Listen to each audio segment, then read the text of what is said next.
Good morning. My name is Dan Geschwind, and I'm the director of CART. I'm a professor of neurology and psychiatry and human genetics at UCLA. And it's really my great pleasure to welcome you to our annual Advances in Autism this year, 2023.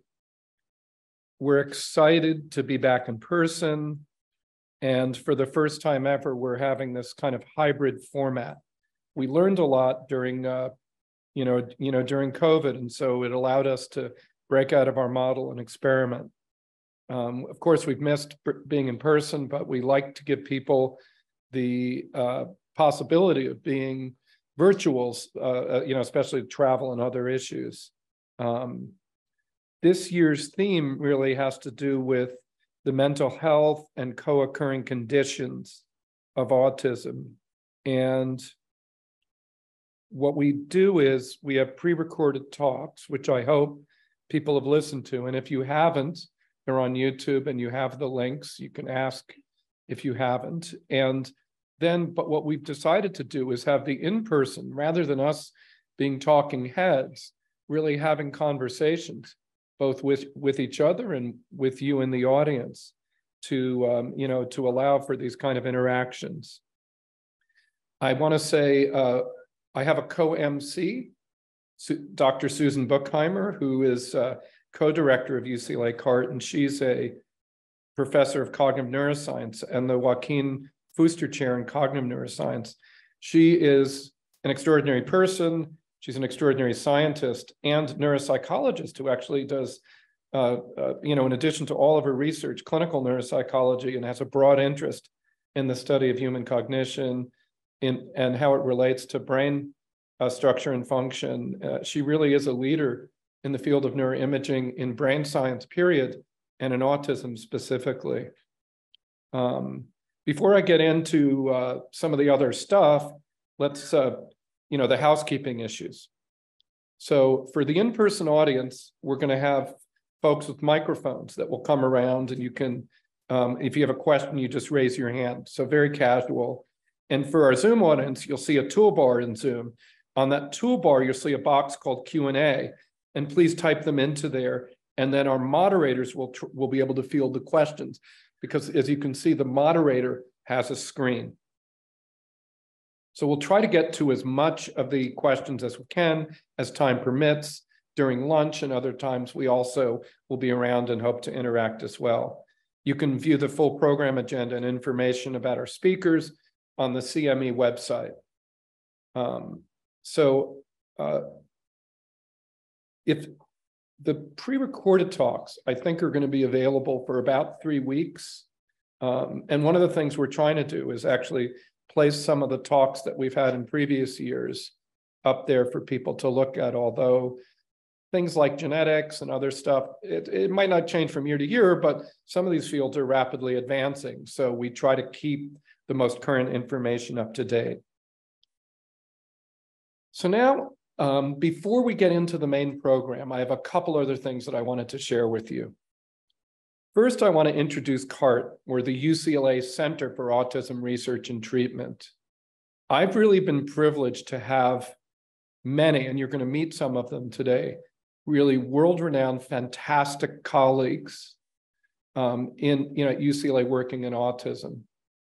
And about 15 or 20 years ago, we began to nucleate around one of our colleagues, Marianne Sigmund, who pulled actually Susan Buchheimer into autism research.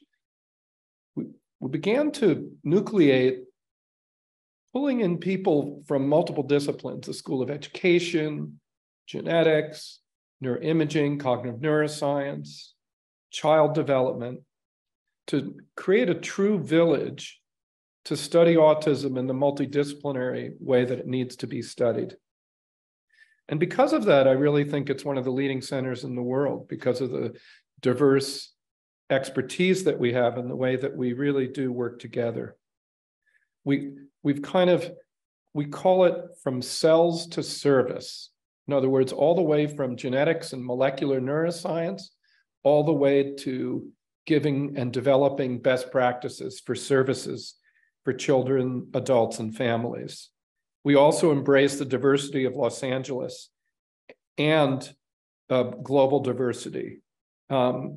Really, CART, which is this organization that brings us all together, is really setting a standard in many areas. And we envision a world where the cause of autism is identified in every patient and that the patient is offered therapy that's tailored to their specific needs.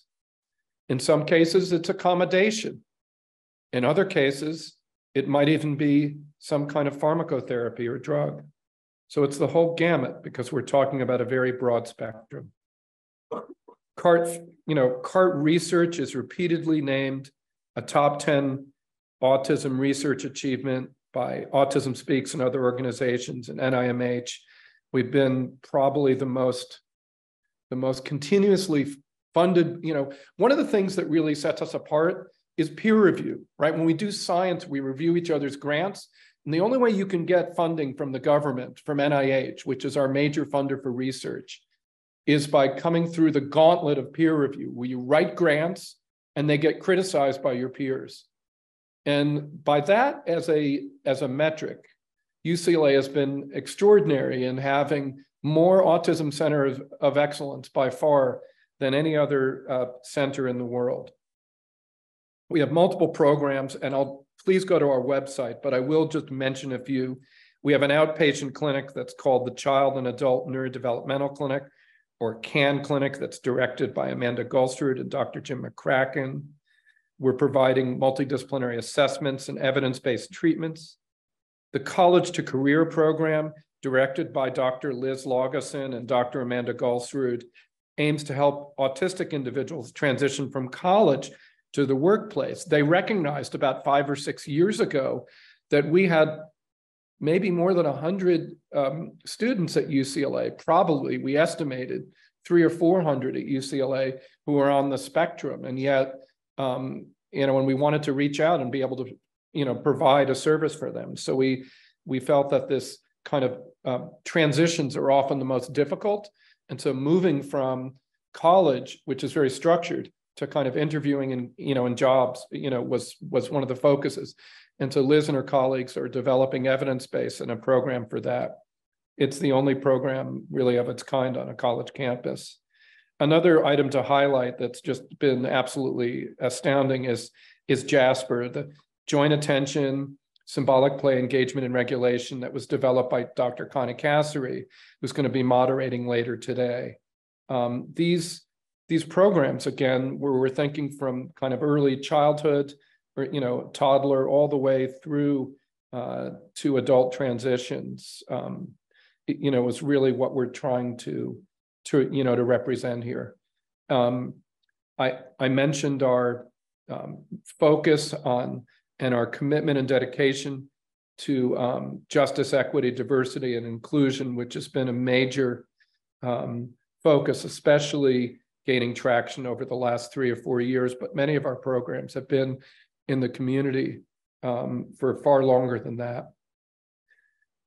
And lastly, what I want to talk about is, aside from this kind of thing where we're talking here and, researchers are going to talk about their work and we're going to interact and hopefully learn from each other today, a major part of what we do here is train the next generation of researchers. When I started the workforce, especially in neuroscience, there really were very few neuroscientists working in autism.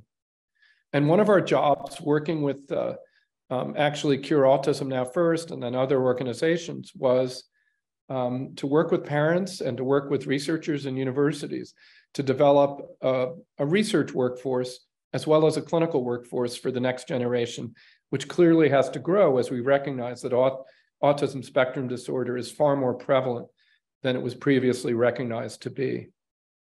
How can you interact with us? You can interact with us, by coming to these kinds of events. We play really a significant role in development of even UCLA students. So for example, we have a Sigmund Scholars Program that's named after our co-founder, Miriam Sigmund, who unfortunately passed away. And this program is designed for UCLA students, especially those from underrepresented backgrounds who are interested in pursuing a career in autism, and it funds them for a summer to do research with our faculty.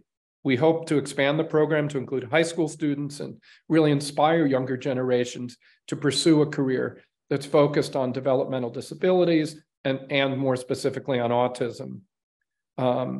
It is kind of remarkable. You know, we talk about autism, and I talked about the change in its prevalence. When I started, it was 1 in 2,000, and now the most recent CDC estimates are below 1 in 50, right? So enormous change in our ability to recognize and see autism, you know, and so it is a huge public health problem, and we are trying to do our best to address every corner of autism research and treatment that we can. There are many ways to support and be part of our CART community. Please look on our website if you're interested in supporting and joining us. Chris Carbato, who's our Director of Development, is here. His hand is raised. Raise it high. And you know, please reach out to him. I want to get on with the program. I apologize for what's probably the most boring part of the day, but I needed to go over these things. But I want to, again, thank you for joining us. Really thank you from the bottom of my heart. I'm really looking forward to these conversations today. We'd love to get feedback from you as well at the end. There'll be some kind of, Monica will give you forms. There'll be forms really to fill out. So it's my great pleasure to actually get into the meat of the program. Our first session with keynote speaker, poet, and advocate, Russell Lehman, is going to be moderated by Dr. Nicole McDonald. So she's a licensed clinical psychologist and an assistant professor in the UCLA Division of Child and Adolescent Psychiatry. She's an attending psychologist in the CAN Clinic, and she conducts evaluations in young children and family-based treatment of behavior problems in preschool-aged children. She oversees many programs here. Her research integrates brain-based studies, so things like EEG and infrared spectroscopy and naturalistic behavior methods to study early social development in infants with elevated risk for autism. So I'm going to turn it over to Dr. McDonald to introduce Russell, and I thank you both for being here today. Thank you.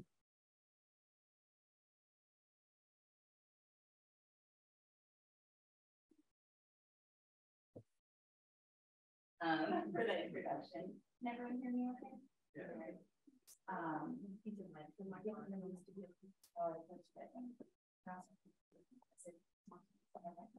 All right, so I'm delighted to get to introduce Russell Lehman today. He's an award-winning, internationally recognized thought leader, speaker, poet, and advocate focused on contextualizing autism, mental health disabilities, and the human condition. He's been featured in many publications. He's a graduate of MIT's Leadership in the Digital Age course. He sits on many different boards, like the board of directors for the ARC of the United States, and is a lead council member for the Autism Society of America. And he serves as an advisor to Next for Autism and a consultant for the U.S. Department of Justice, with a focus on restructuring the criminal justice system in a more equitable fashion for those with disabilities. So lots of different things. Russell showed signs of autism from the very earliest stages of life, but he wasn't formally diagnosed until he was 12 years old. And that was after, if you guys heard his talk, he spent 5 weeks in a lockdown psychiatric facility. He has a new book called On the Outside Looking In, which recently hit bookstores nationwide. He's had many different experiences and accolades. He lectured for the prestigious King's College of London and the Mohammed bin Rashid Center for Special Education, Abu Dhabi, does lots of traveling. And in 2022, he was invited to the Finnish Parliament to discuss government supports needed in Finland for individuals on the spectrum. So I will turn it over to Russell to talk through, give you a summary of what he spoke about in his talk, and then we'll take some questions and talk together. Thank you, Nicole. It's always awkward for me hearing someone talk about me in a bio, but I appreciate it.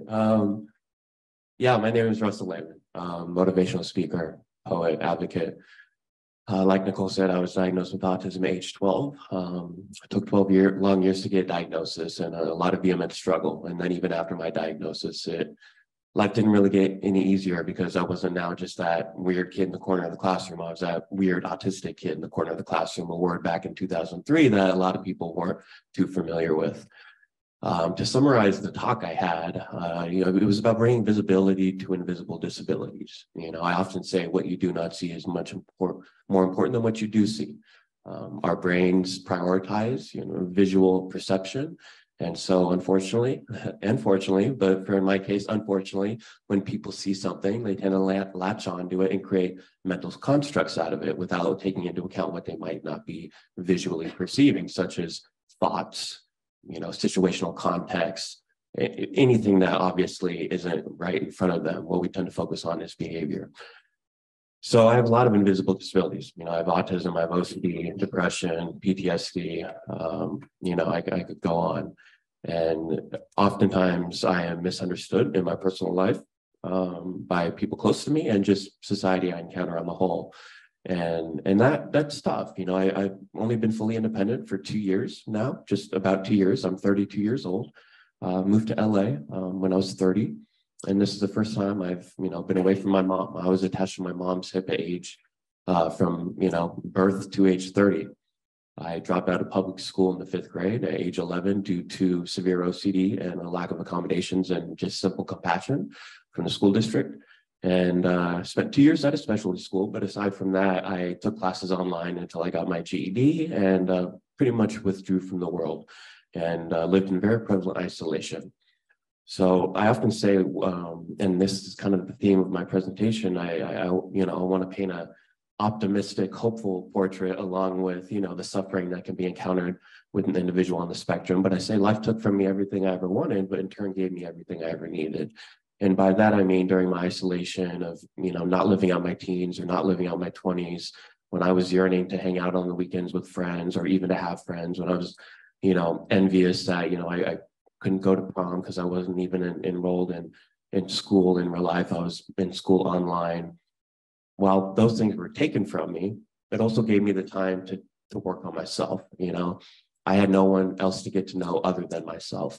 And I realized at a young age that, so much had been taken from me that I wanted to give myself one thing that nobody could ever take away. And that one thing I found to be for me personally is knowledge about myself and about the external world, because I fully believe ourselves are a reflection of the universe around us and vice versa. So my presentation was obviously about my lived experience, but also about perseverance. My life has been an incredibly lonely, difficult existence, and it continues to be, and it probably always will be. I have a very complex mind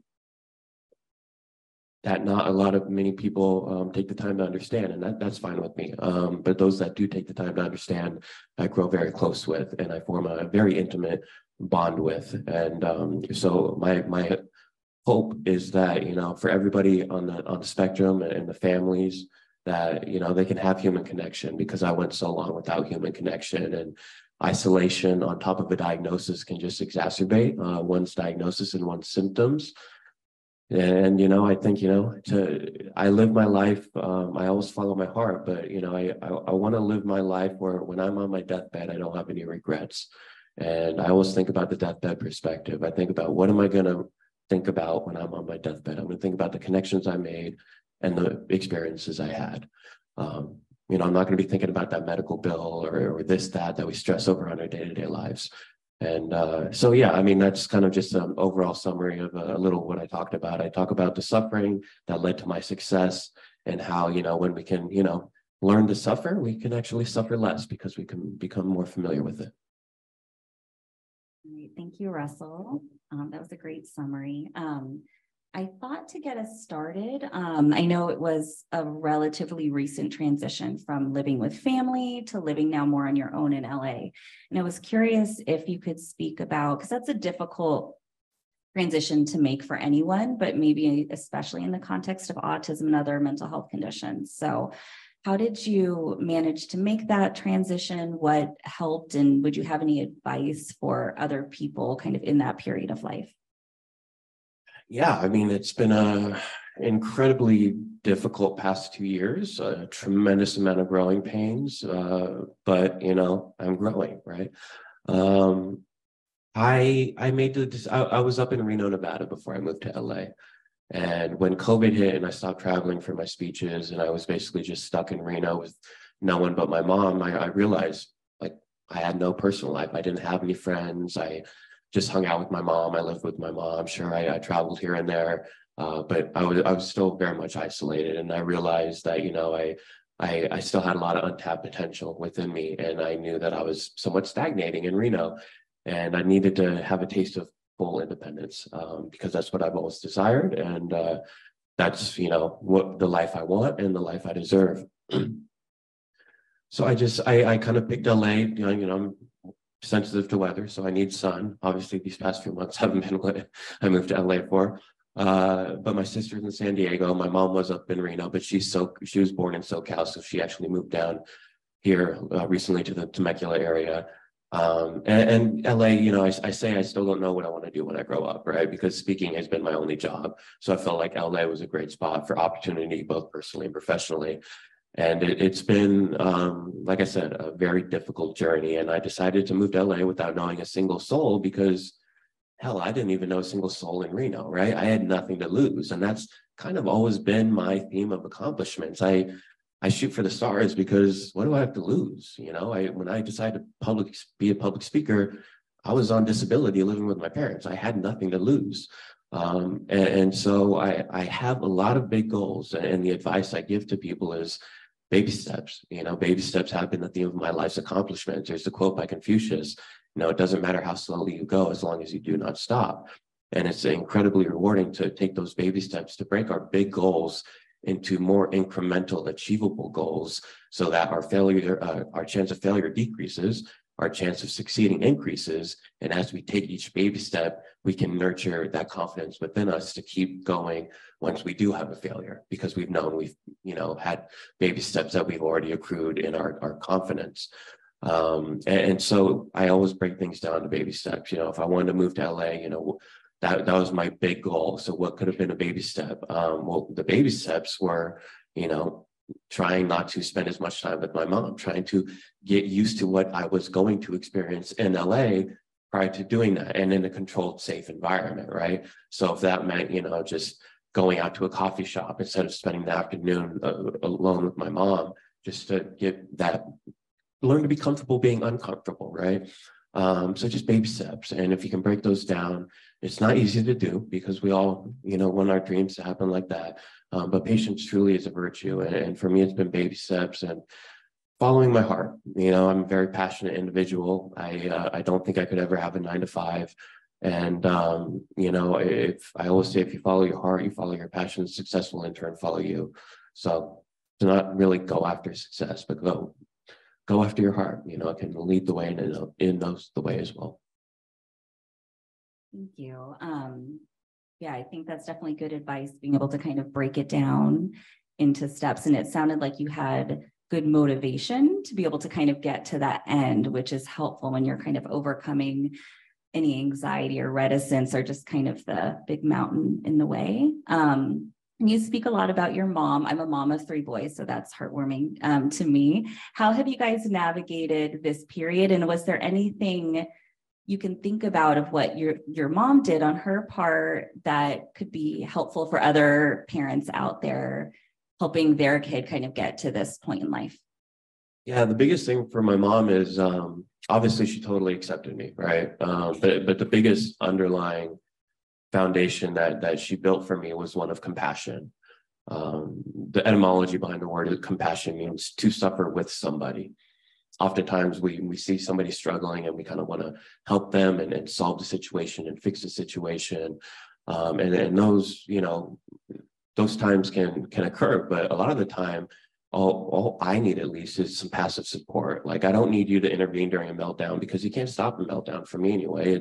It's a process in which it too shall pass. But if I can have your compassion during that moment, because in a meltdown, I feel completely alone in the world. My brain feels like it's on fire, simultaneously being in a vice grip. I will head bang because the emotional pain is just so immense that I'd rather knock myself in the head and feel that than feel what's going on the inside. I feel like I'm the only person on this planet when I'm having a meltdown. So if somebody can suffer with me, I mean, talk about an intimate bonding moment. Somebody like my mom entering fully into my world that can be very dark at times due to the comorbidities and dual diagnosis with mental illness that are so prevalent. So the best thing she did for me, and the things I always recommend to parents, is just be there. It might not, you probably will always feel like you need to do more, you can do more, but really it's the simple things that matter. That shoulder to cry into, that hug, that, offer to, now to say, Russell, call me anytime you need, because I don't live with her anymore. Those little things give me hope. And, my mom was never one to impose certain practices on me or supports or therapy. She always put me in the driver's seat too. I think that's very important, even for those who are non-speaking, right? Communication is not just with words, right? There's vastly different ways to communicate. So I think we always need to put the individual in the driver's seat, and again, sit in the passenger seat with them, and just to show continued love, acceptance, and compassion. So it sounds like it was really more that emotional support rather than that practical support as you got to that older stage of development. She was able to make that transition, and you were able to kind of go with that, which is great. I did want to open it up as well. I'll try to look out for any hands in the audience, but I have tons of questions, so I can keep it going. But it looks like we have someone. Hi, you're getting a microphone. Hi. I am, oh my gosh. I'm the mom of a 17-year-old who's on the autism spectrum and has other comorbidities. So Russell is really interested in having him hear you, and he did hear part of your speech via YouTube earlier. My question for you is that you're here among, college, university, the CART individuals that run the programs and so forth. And when you were diagnosed, and you think about now as a 32-year-old adult, and you look back at your 12-year-old, what do you wish the programs available to you were? How would those have changed the fact that you felt isolated, that you had no friends, you didn't get the traditional or typical teenage years of your life the way that neurotypical kids do? What do you wish programs, whether they be medical programs, whether they be university programs spoken about earlier, what do you wish was available to you that could have kind of prevented that isolation, could have had you mix with your neurodiverse peers, could have allowed you to find affinity groups and others that you could connect with and not feel so isolated? So again, as a mother of a 17-year-old on the spectrum, that's always been our biggest challenge, is finding programs. And I'm curious to what you think about now. Yeah, great question. I think, honestly, the first thing that comes to mind is, we asked for accommodations, we asked for an IEP from my school district. And even though I got an IEP, the school didn't follow it by any means. So again, I would have wanted someone to listen to me and my needs. It's, again, a very simple thing.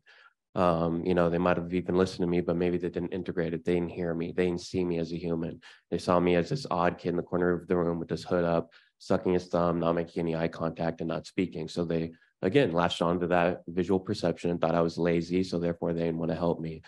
So, I mean, I would have loved to stay in school. I still remember that last day I went to public school, and, I was having and it's like, when you get hurt by society, that hurt isn't just in the moment, that lasts forever, right? And I still remember my mom hugging me, asking me if I can go into school that day, right in front of the school. And I just couldn't do it. And that was the last day I had friends for 20 years. you know, I would have wanted a teacher to come out and meet me there, right? Someone to, again, enter my world. I have to enter this world every damn day, and it's exhausting. So people can, again, just ask me the 4 magic words. How can I help? What do you need? I'm here for you, right? 4 word sentences are the magical words for me, but that rarely happened because, again, they thought I didn't want to interact with them because of my body language, but I was just incredibly anxious and my mind was overrun with OCD and intrusive thoughts and phobias. So aside from that, you know, there's a lot of services and supports out there, but the dissemination of them is just horrific across the American society. You know, only until I started public speaking, and even to this day, I'm finding out resources that I never knew were available, either in LA or where I was in Reno or where I grew up in the Seattle area.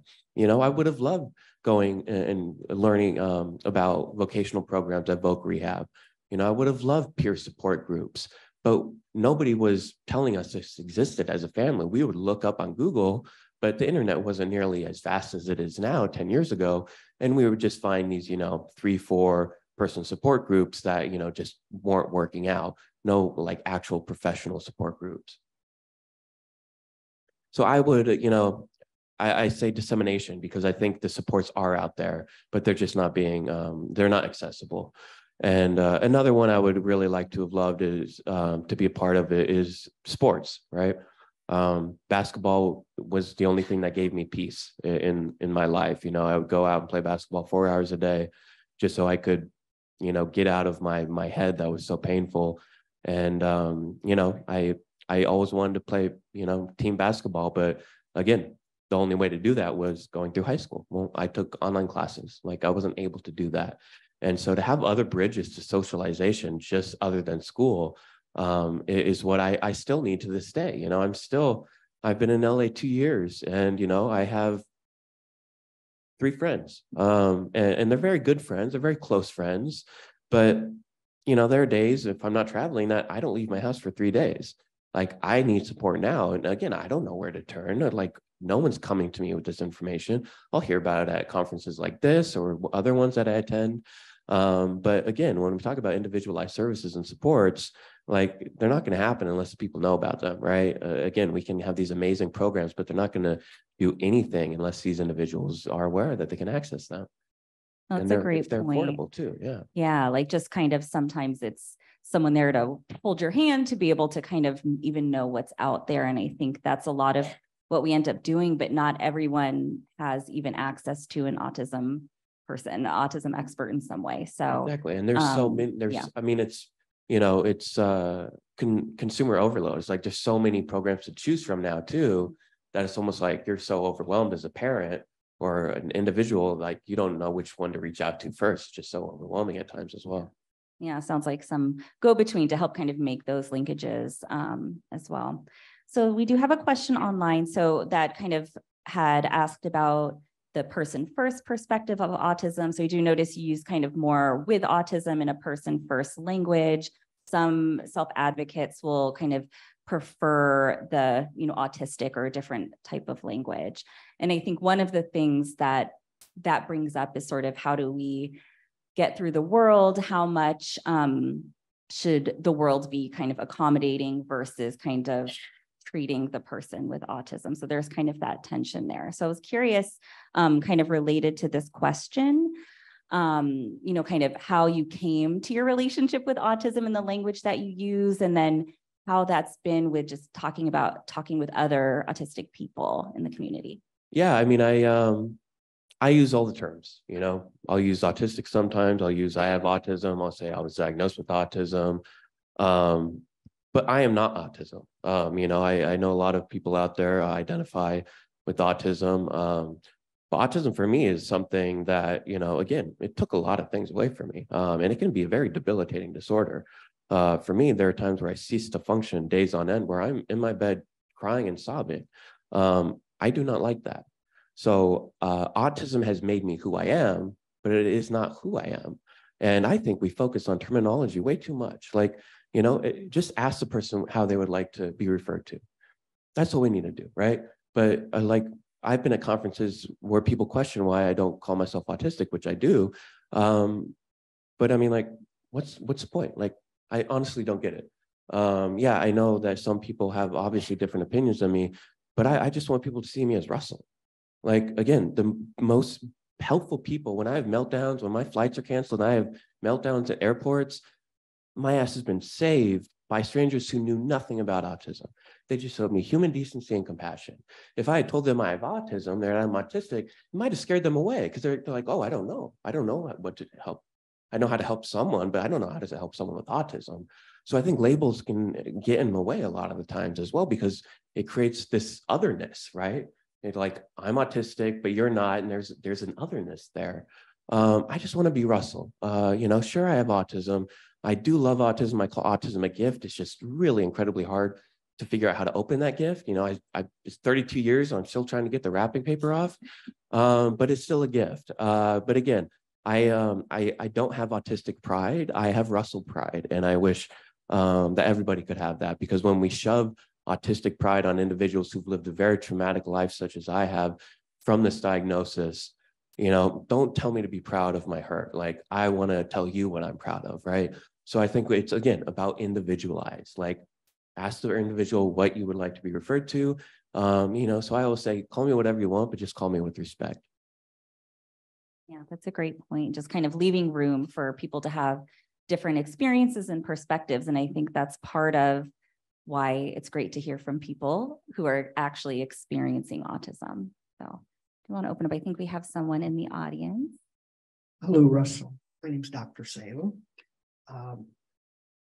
What was not said does speak like thunder. Could you speak about your relationship with your father? Yeah, that's a great question. My father really never understood my diagnosis. He did his best. He went to great lengths to try to get me the diagnosis, and fighting with the school district to have them finally implement the IEP. So he was a fighter for me, but he never got me, so to speak. And there had been, the family dynamic behind autism is something that is seldom talked about. And I enjoy talking about what's not talked about, because growing up, I have an older sister, and I got a lot of attention, and she didn't get a whole lot of attention because the parents were focused on my struggle. And so the whole family dynamic was just, we were all walking on eggshells all the time. And, my father, he grew up in Jersey, he's a very strict German household. And so he wasn't very emotionally open, and I'm very emotionally vulnerable because I have to talk about my emotions to get them out and to be able to process them. And he just didn't connect in that regard. And he wondered why I can't function. Why am I just sitting there crying? Why can't I get up and go to the store with him? He just didn't get it. So he tried to enter my world, but he was knocking on the wrong door. I'll put it that way. Right now, we do have a very good relationship. He has, really opened up in his old age. He's 66. But yeah, we became estranged through my 20s. We became estranged through my 20s. And to this day, stemming from the childhood encounters with him. And again, he was a great dad. It's not like I have a bad dad. I have a great dad. But the fact that my dad didn't understand me is very traumatic for a child, when you can't go to your parent for help when you need it every single day. And to know that I'm always going to my mom, and I knew that my dad felt bad that I would never go to him, I was guilty. So there's all this tumultuous dynamic that goes around, and that affects me to this day. I have a lot of barriers in place with my dad that I don't want there. It's preventing me from getting close to him because I'm afraid of, again, showing him my emotions and having what occurred 20 years ago happen again. So it's been very up and down. But again, as he's seen me progress through adulthood and see me, become successful and professionally and personally, he's learning to just kind of sit back and listen to me explain my world. Whereas in the past, he really wasn't much of a listener. He wanted to fix things and go in head first and try to be a problem solver. But again, you can solve a lot of my problems, at least just by lending me an ear. All right, great. We're almost out of time. That was those family dynamics can be very complicated, but I'm glad things have shifted over time. I think we have time for maybe one more quick question. Thank you. Okay. This is actually to add on to the family dynamic piece. So Russell, you mentioned you have an older sister. Can you comment on that? Because so this is in my family, the daughter or the older daughter is basically, she understands she's going to be tasked with the care of her younger brother. And then she also had mentioned to us before she felt like she was neglected because so much time and energy was spent on her brother. I'm sorry, and the question is? The question actually is more like if you can talk about the family dynamics of, especially when you have other siblings, and the older sibling or the neurotypical sibling is tasked with caring for the sibling with autism. I mean, that was I when I was 12, I couldn't function that well at all. And so, I honestly thought, I'd be living with my parents for the rest of my life. And that one day when I would have to move in with my sister, that was what my future looked like when I was 12, even when I was 20.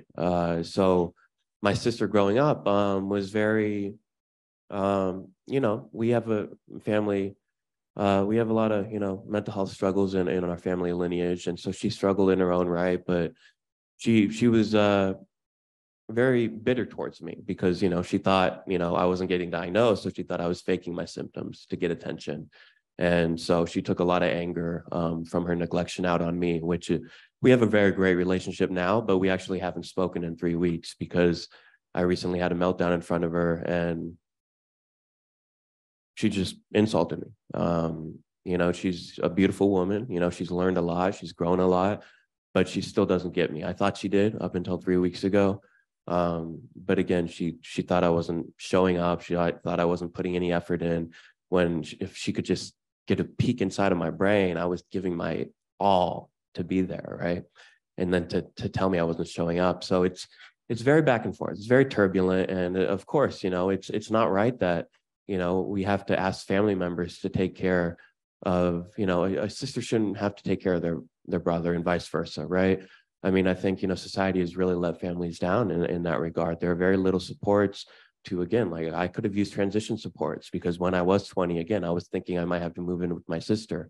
So transition supports need to be much more rampant and the supports disseminated. But it's I wish we had more time to talk about it, but it's just a very complex, lifelong, obviously with siblings, it's lifelong, the turbulent relationship between nurturing somebody with a disability, but also how do you nurture yourself as an individual who doesn't have a disability so you can be better prepared to help that individual who does. All right. Well, thank you, Russell. It was a delight getting to talk with you. I know we had a couple people who had questions, so hopefully they'll be able to catch up with you after. But thank you for being here today. I appreciate it. So thank both of you. Thanks very much. Thanks, both of you. We really appreciated that. And our next session will feature our keynote speaker, Dr. Julie Lance-Taylor, who will be discussing her talk on employment and mental health and among individuals on the autism spectrum. And this session is going to be moderated by Dr. Elizabeth Lageson, who will introduce her. So can I ask Liz and Julie to come on up? Sure where Liz is. Where's Liz?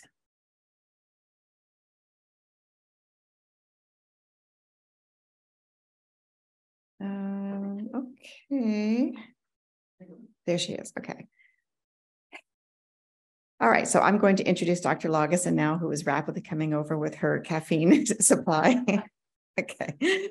Dr. Elizabeth Lageson is a clinical professor in the Department of Psychiatry and Biobehavioral Sciences here at UCLA. At the Semel Institute for Neuroscience and Human Behavior, and she is a licensed clinical psychologist.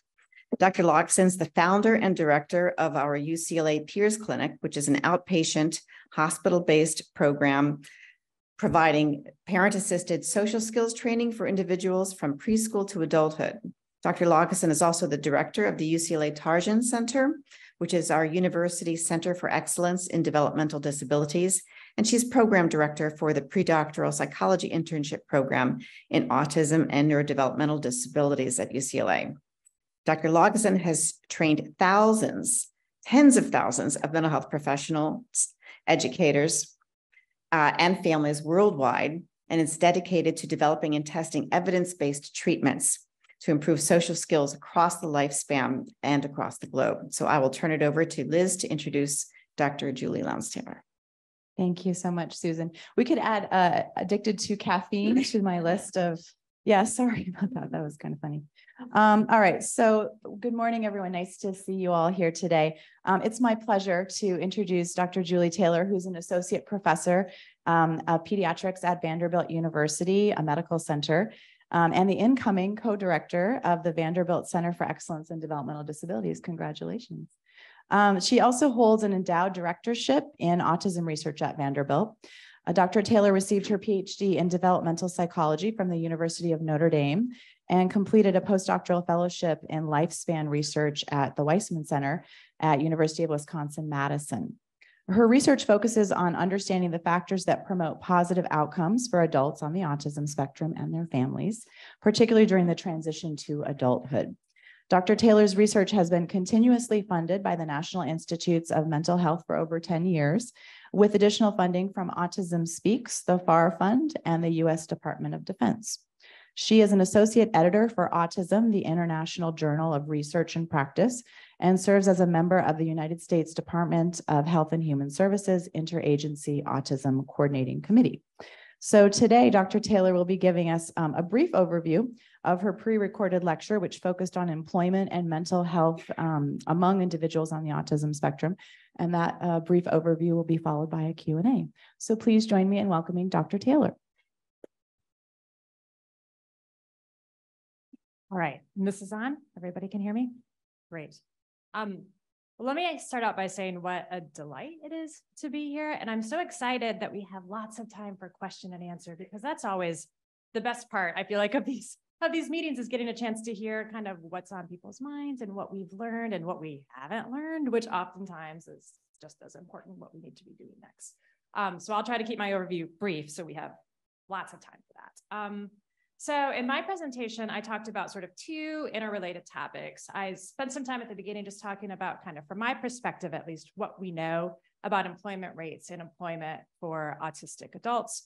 Talked a little bit about how what we find in terms of employment depends a lot on who's in our sample and who we're talking about. When we're talking about autism, we're talking about a huge range of adults and individuals and characteristics. So if we have a sample of people that we've sort of recruited online through sort of different support groups or things, employment rate is going to look a lot different, and what employment looks like than people who we may be getting in through like long-term services and supports and things like that. So that's just really important context as we're sort of looking at employment and what people might need out in the world, to be really thinking about who is in those studies and who's in those samples.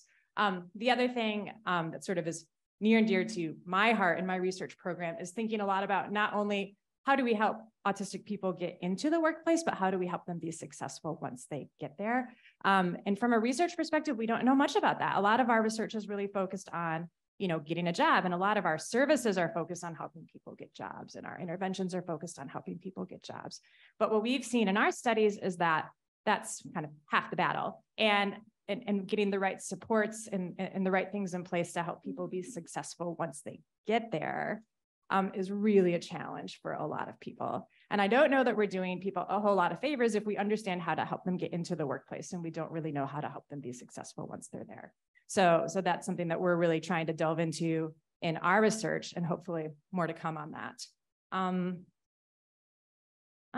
And I guess in terms of that part of the talk, I also talked a little bit about how sort of our interventions and programs need to really be thinking about which subgroups of people on the autism spectrum we're talking about. And in autism research in general, I think we're really coming to understand really well that with the spectrum being as wide and broad as it is, any one given intervention or program is not going to work equally well for everybody across the autism spectrum. And so I think we need to start to think about being a little bit more targeted in terms of employment interventions specifically, but across the board. The needs for autistic men are probably different. In fact, in some ways, we know they are different than the needs of autistic women in the workplace. And certainly people who have more cognitive limitations or have higher support needs, their needs may be a lot different than people who have less. And so starting to move beyond thinking about supporting employment in general and thinking about how to support employment for people that have different types of characteristics, I think is going to help us be the most successful in our research.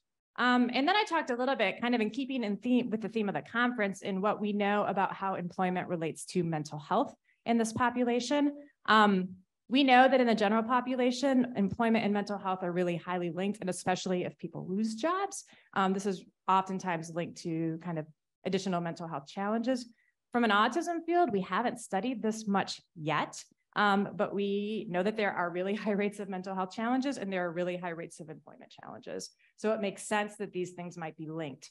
There have been a few studies that have shown this, mostly in the context of COVID, that show that when people on the autism spectrum lost their jobs during COVID, we saw increases subsequently in depression and mental health problems.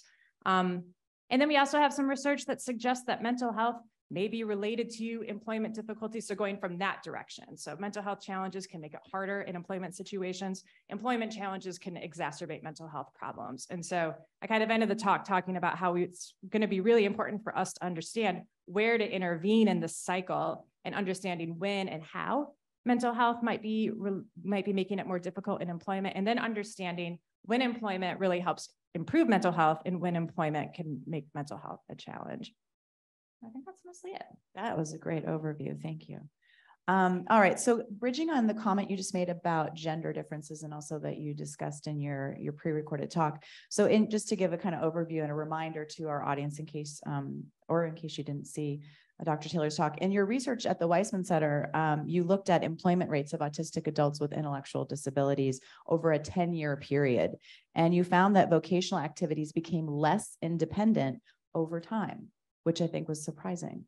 And you found that intellectual abilities and behavioral variables predicted baseline scores in employment, but they didn't predict change over time. You also found that change in vocational independence was, though, predicted by gender of the autistic individual, such that females actually had greater decline in vocational independence over time.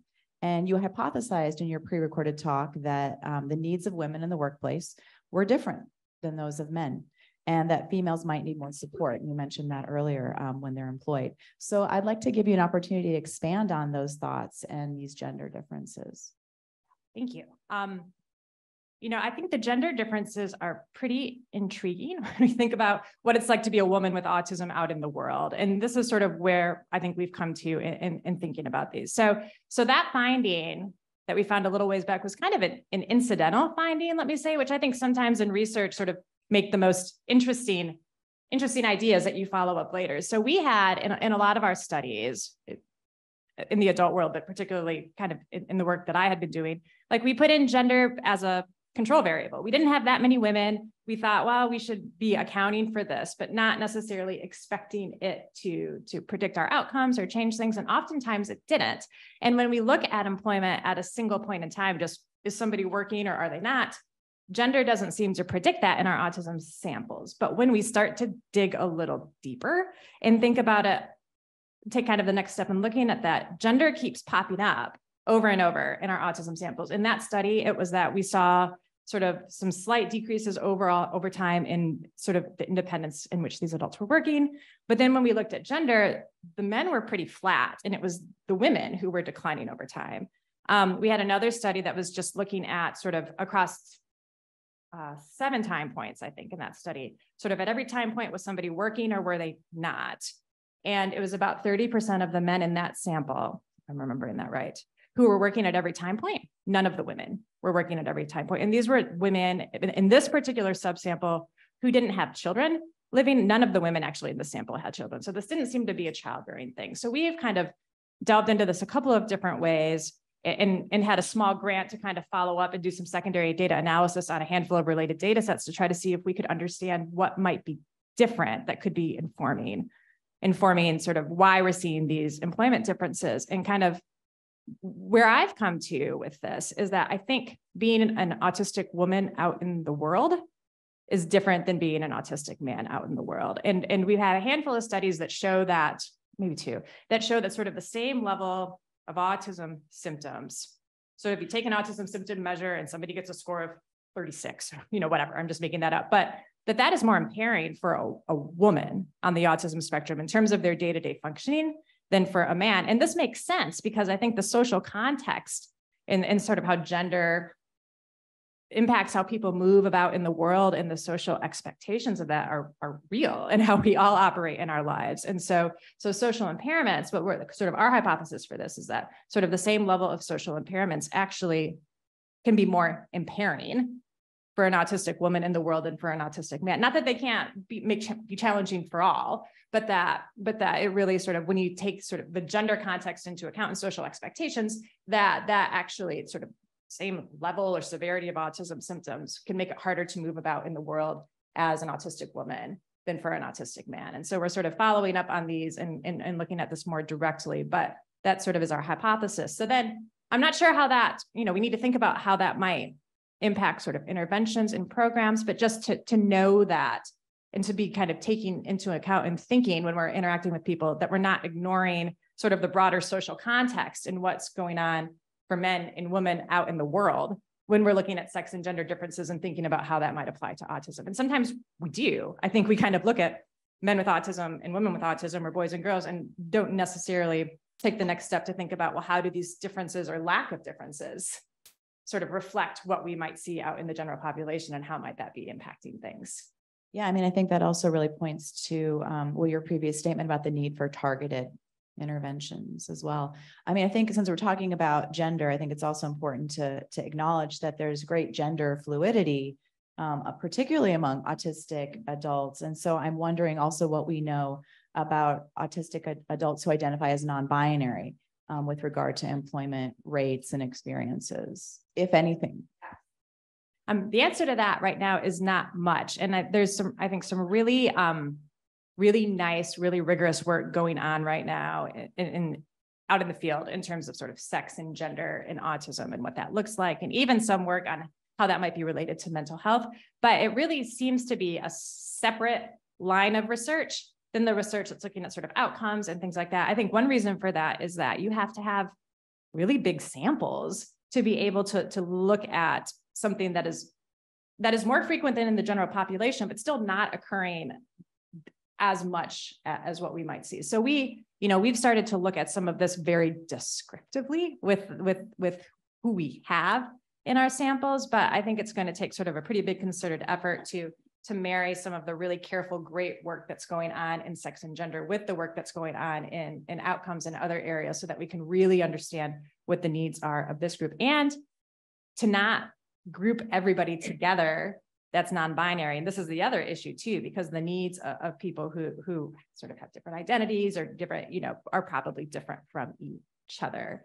So it's complicated work, but it's really important. And it's really important in this group in particular that already is experiencing marginalization in some ways, and then sort of has the intersectionalities of that with sex and gender. And I live in Tennessee, and we see how people are marginalized due to gender identity and other things. And so it really brings these issues to the forefront, I think, in our minds, but we need to do more work to understand it.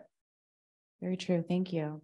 Well, I want to open it up to the audience for questions. If you want to raise your hand, we'll come by with a microphone. I have a microphone. Wonderful. Hi. Thank you. Yeah. So what a couple of things stick out is, one is I have a theory on the women's decline, vocational decline, and that is just because women experience more bias in the workplace, even if you're neurotypical, right? So I really think that it's harder. They have to overcome that, and then again because of their autistic behaviors. What I'm really hoping from your research is what comes out as our resources, because what I think what this could do, and I'm hoping it would do, is the output would be, maybe on Autism Speaks or something that says, an employment guide for, neurodiverse individuals. And that is, what industries are really better suited for people perhaps with autistic behaviors, industries that, or specific employers that, are very open to hiring people who are neurodiverse, so that we drive, individuals that direction so that they can be more successful. And then that is also, what sorts of behaviors could you address that are, say, typical frequently asked questions, for example, right? Like, what do I do if I don't understand an instruction the first time around? Okay, what should I do? Just outlining some things like this. It's okay to ask again. It's okay, if you did it wrong the first time, just go and be honest. And then finally, I mean, tangible resources like that, I think would be really helpful. My daughter will need it. And then the other thing is understanding whether or not they should even mention their autism in the workplace, right? Where do we, kind of draw the line? How would they know that I can bring this up to my employer and say, maybe this is the reason why, my output isn't as high as somebody else, please don't fire me. Or should they not? What bias is out there? Thank you. Ooh, there's a lot there. Those are a lot of great points. So I want to comment on a couple of things that I think I heard you say. And one is when you were talking about sort of being able to kind of know what to ask for and know what you need. That's self-advocacy, right? And I think self-advocacy is really important to be working on, from children through adulthood, to sort of know yourself, to know what you need, to know how to ask for it in hopefully in effective ways that will get you. There's research and programs out there that do that. And I think it's really, really important. And I think if somebody can successfully advocate and knowing yourself and knowing what you need is a big part of that. That is not necessarily a given, I think, for any of us, to be frank, but particularly for autistic people as well. But learning how, and I think as parents and helping people to be able to advocate successfully themselves, I think increases the likelihood that things are going to work out across a whole lot of different areas. And the disclosure piece is another really interesting, challenging one. I mean, to be frank, that to know when and how to do that, I think is really challenging because it's so individualized and it depends on the context. And so it's really hard to get what you need and to ask for that if you don't self-disclose, right? I mean, but knowing when and how and at what point in the process is really tricky. And I think there are some toolkits and some things out there that sort of help people walk through thinking that through in their individual situation. But it's a really important thing to be thinking about and to be really careful and thoughtful about. And from a research perspective, we don't yet have great answers about this works out best when you do it in this context and it works out not so well when you do it, probably waiting until things are really challenging. And then self-disclosing is maybe not going to be as effective as being a little bit more proactive, but man, it's going to depend on the workplace and the supervisors and all of that too. So all of these have, I think, tricky answers because there's so many different moving pieces that just like all the things that we think about for autism and life in general have a lot of factors to think about. But yeah, that's really unsatisfying, I think, but that's kind of where we are.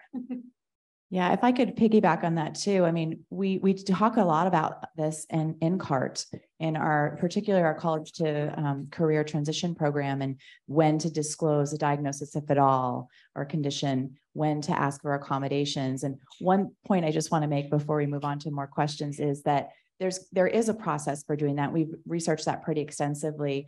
And it's usually starts with a conversation about pointing out a difference, something that's probably been noticed, and trying to explain it, like if it's a label or whatever you're comfortable with, explaining it.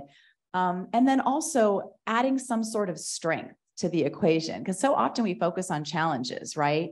And differences, and don't really identify what makes this person special and unique, and what are they bringing to the table that other people aren't. Identifying a strength is really what I want to point out here, is that we don't do that enough. And there are so many strengths within the autism spectrum that we forget to talk about. And then taking that strength and making an asset to that company, to that relationship, to whatever it is that whoever you're talking to, I think is a really important part of the equation. So I couldn't help but geek out for a second and share that with you. But we have been doing a lot of research in this area, and it is really, it's understudied. It's so true. It's understudied. We need to do more in this area. All right. So I also want to open it up to questions online. And one of the questions that we're getting is, what supports for people with profound autism, but are capable of working at a slower pace, have been identified? What happens also after the age of 22 for these individuals with profound autism? Well, yeah, great question. So, I mean, the supports are going to be really dependent on where you are. But in schools, oftentimes, so I can talk a little bit more about kind of what happens in Tennessee. And we have a lot of community-based classrooms. after people turn 18 until they turn 22 that really is focused on work skills for these individuals. And you know, in our vocational rehabilitation in Tennessee is doing a lot better at figuring out what kinds of jobs are going to be good fits for people, sort of tailoring those jobs to really meet the skills. Sort of customized employment is something that we talk about, like in this workplace, what is something that this person would be really good at that's going to really be helpful for that organization or company, and putting them in a position to be able to do those things and be successful. So for people who are really severely impaired or have profound autism, I think, you know, those are the people that actually, I think, at least in Tennessee, our support systems are more used to working with. And so there are programs and I think our services work fairly well at getting people into employment. Now, our voc rehab phases out after someone's been in a job for should know this, I think it's 12 weeks and been successful. So it's like making that bridge to getting long-term services and supports in that employment can be challenging. But I think there are typically like a fair number, and our government agencies, a lot of the services and supports there are really aimed at helping people who have more significant support needs get into the workplace and get a good position. So I don't know if you have anything to add to that, Liz, kind of around here in California. You know, I feel like there's been a lot of the history is sheltered workshops. And, you know, I'm just not a fan. I don't think many of us are. I don't know that those are always so helpful. It feels like daycare to me sometimes. And when there is paid employment, it's sub minimum wage employment. So I think we can do better. I'm sure you would agree. I'm sure everyone would agree we could do better. And I feel like this is an area that we need to research more.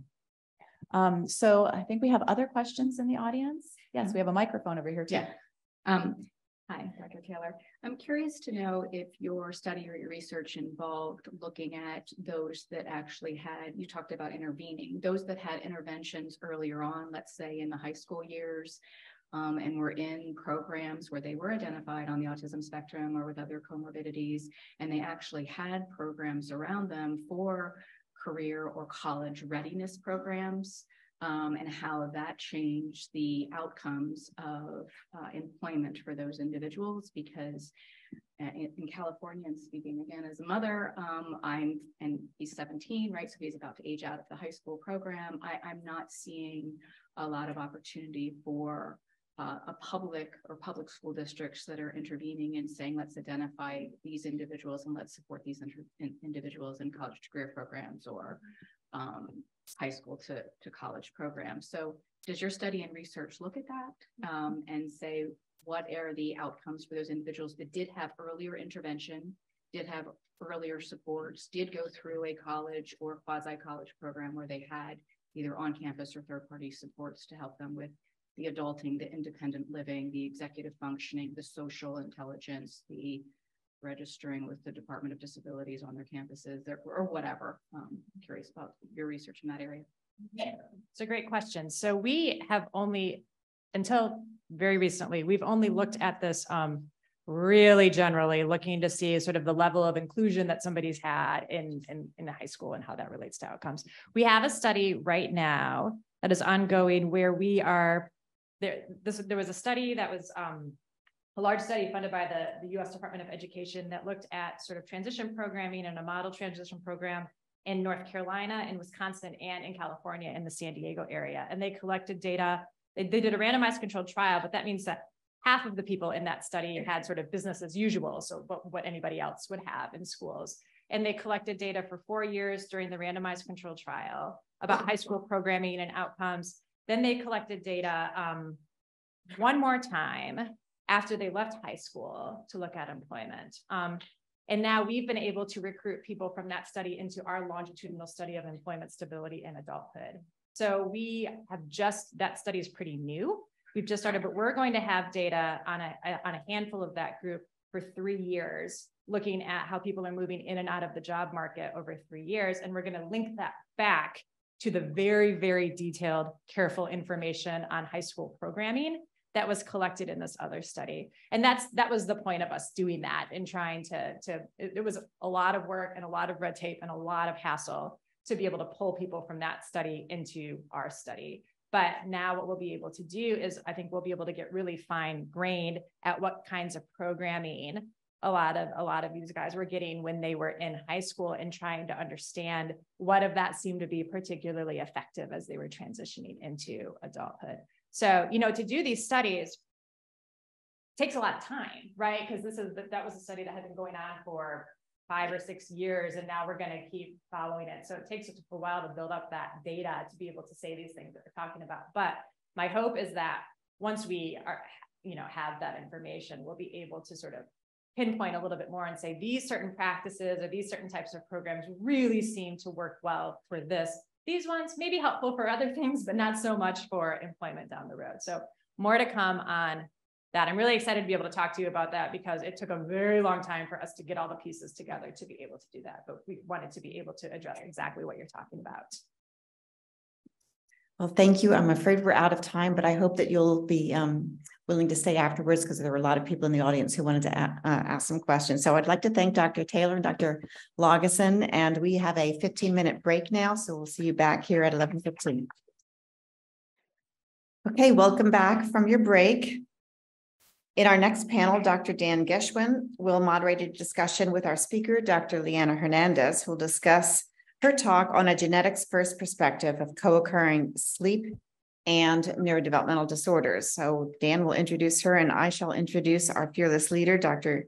Daniel Geffen. Dr. Geffen is director of our UCLA CART, and he is also the Gordon and Virginia McDonald Distinguished Professor of Neurology, Psychiatry, and Human Genetics here at UCLA.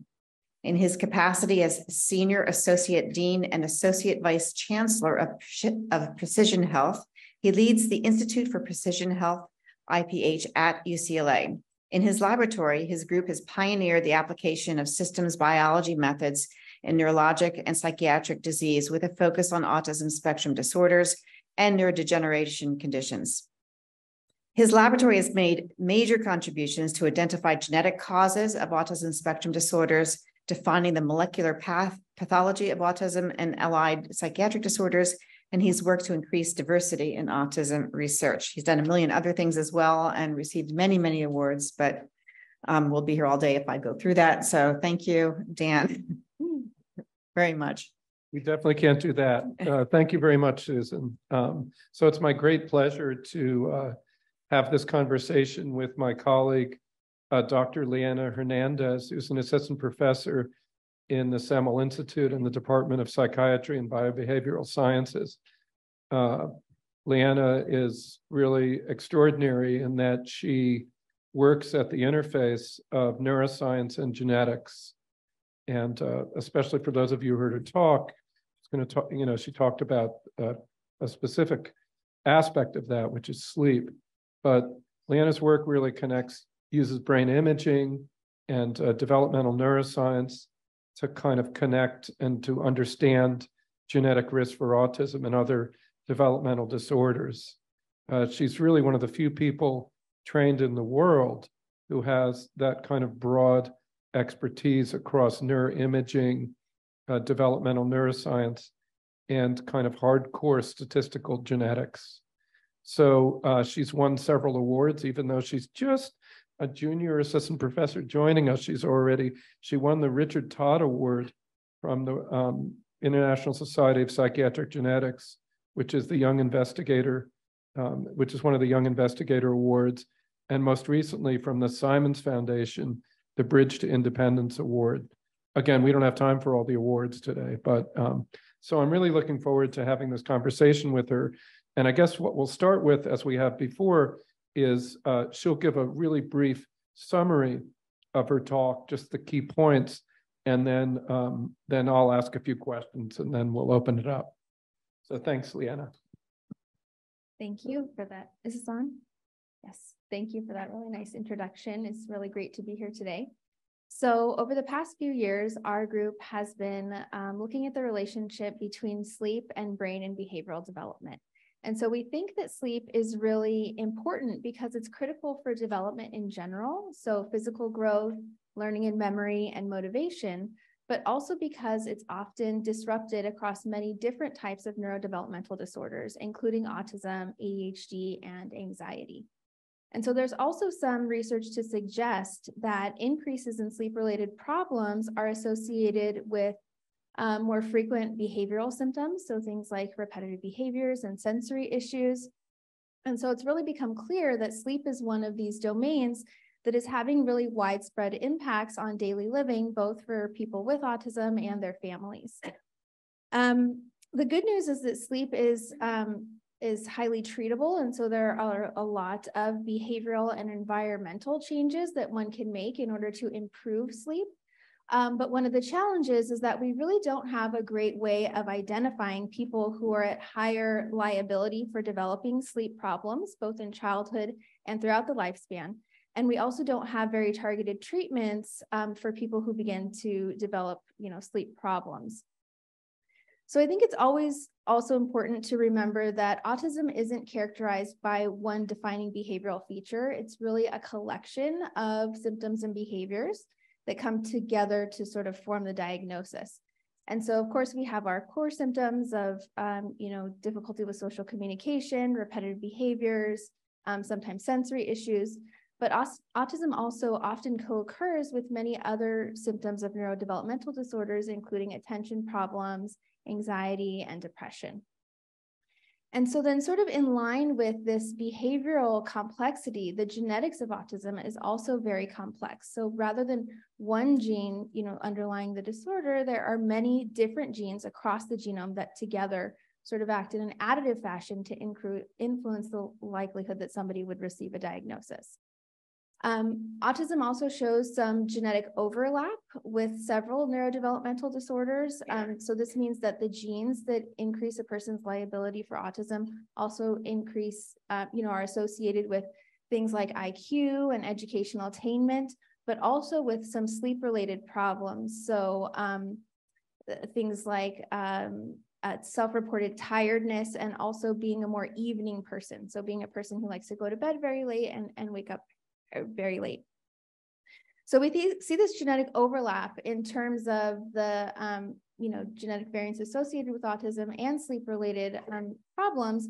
But what's not clear is what's causal, right? So is the sleep really causing some of these behaviors, or might sleep be more of a marker of some neurodevelopmental disorders?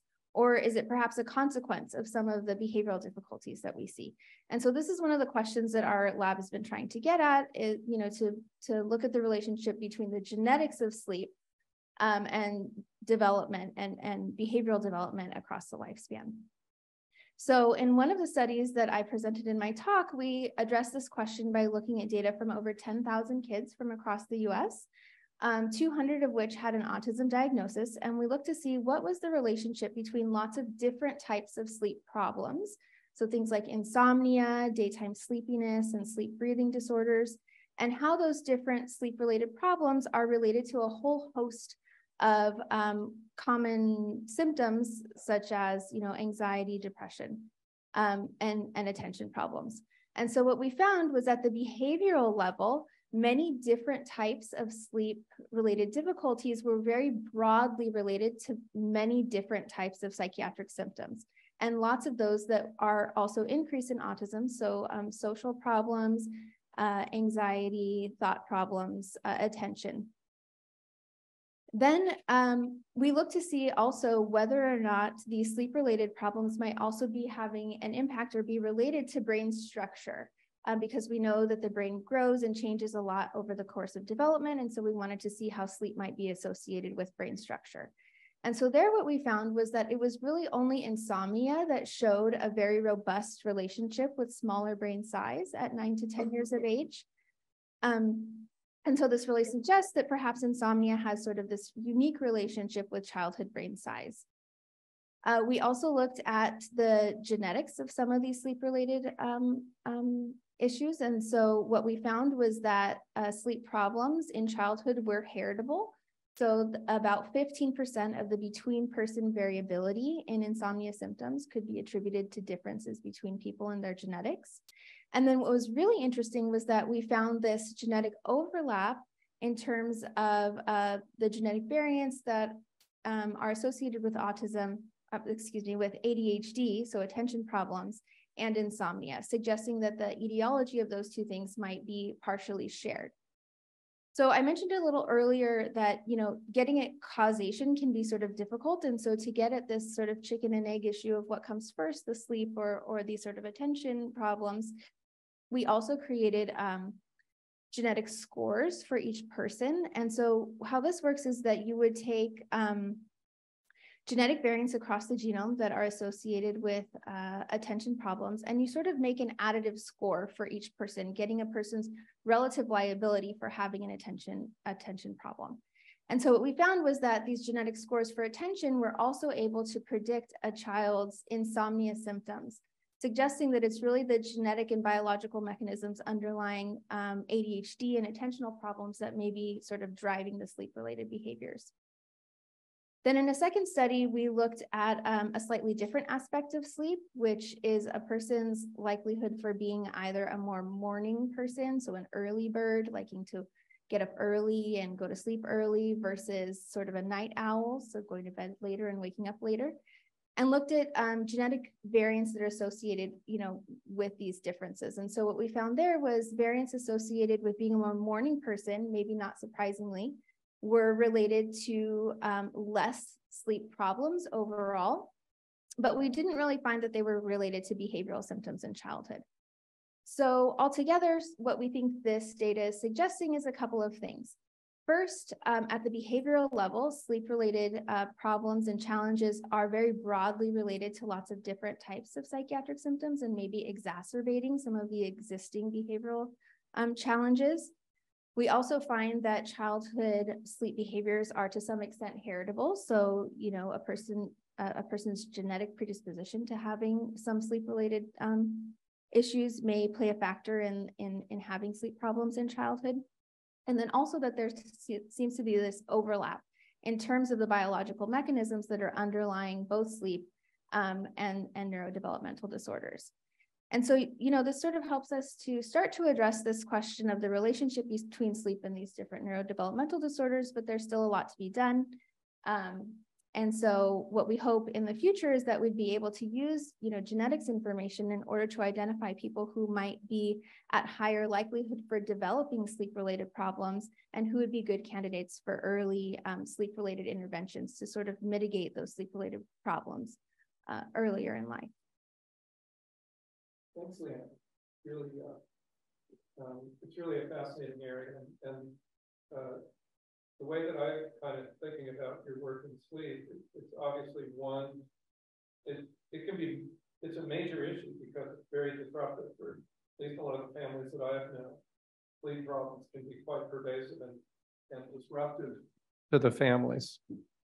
So it's a very important, what we call in our field of genetics, phenotype, which is just anything clinical that we can measure. But there are a lot of other phenotypes as well that are kind of associated. Maybe let's go a little further to put this in kind of perspective. In other words, when you think about genetic risk, explain a little more why identifying risk in general will be helpful. I guess I heard one thing, which is prediction and maybe prevention. The other has to do with brain mechanisms and why that could also be helpful too. Right. So as I mentioned, there seems to be some overlap in terms of the genes that are sort of predisposing to neurodevelopmental disorders in sleep. And if we can get a better understanding of what are the biological sort of consequences of those genes, what different biological systems are impacted, how are they affecting brain circuits, then we can get a better idea of how we could potentially, target these areas for interventions. I think it's also important to understand, how, as I mentioned earlier, whether we can use genetics to help to predict some of these behavioral symptoms earlier on for treatment. That's correct. And also understanding if we know that there is some overlap in terms of the neural systems affected, we can help to, as I mentioned, create treatments, but also understand how medications may be affecting those systems and perhaps exacerbating one symptom and also helping to alleviate another. Yeah, interesting. So one of the things you mentioned is this difference between an early bird and a night owl. So, and there's this kind of genetic correlation, and again, correct me if I'm wrong, between being a night owl and let's risk, let's say, or this predisposition to certain neurodevelopmental disorders, including autism. And so, from that perspective, do you embrace the night owlness, and now you want to kind of create a life where somebody can go to bed late, wake up late, and go to school late, or whatever they're going to do, or is that something that you become aware of and you try to, is that modifiable, those tendencies actually? I think it's actually very hard to change sort of natural circadian rhythms that a person might have. So this, tendency to either want to go to bed early or wake up late. There's a lot of sort of ongoing debate, even within the school systems, right? We know that sleep patterns change during childhood and adolescence. So there's this shift to wanting to wake up later and go to bed later, and that's very natural. And so it can be very hard on the system and biologically to sort of try to shift those rhythms when they're sort of set. And so I'm a big advocate for, shifting school start times to a little bit later to account for some of that natural biological change. And so I think trying to embrace sort of one's night owl or morning bird would be the best route. That being said, there are a lot of things that you can do to modify one's environment in order to help you try to get to sleep a little bit earlier, right? And so we all have now cell phones and iPads, and there's a lot of screen time going on, and all of that light coming into your eye and going to your brain can affect your circadian system. And so, trying to have good, what we call sleep hygiene. So these behaviors that you do in and around sleep time in order to sort of set the stage to enable you to get to bed earlier, if that's something that you need to do, setting a routine where you sort of dim the lights, get off the screens, brush your teeth, maybe take a shower, and just making a routine can really help people get to bed more easily. One of the paradoxes, and then we'll get to some questions that I hear as I'm hearing this, is like ADHD. One of the medications or stimulants for ADHD, and they really can have a dramatic effect on the attentional part. But of course, then a side effect of that is really, really poor sleep and poor hygiene. So from understanding these overlaps, it's a little complicated, right? Because there may be an overlap of a particular sleep issue with ADHD, and yet at the same time, something can treat the attentional part of it and miss and do the opposite on the sleep part. Do you think that has kind of important mechanistic implications for how we might move forward? Yeah, I do think that's really important. So I'm not a clinician, so I'm not able to sort of speak to the medication aspect of it. Perhaps you could chime in there if you have additional thoughts.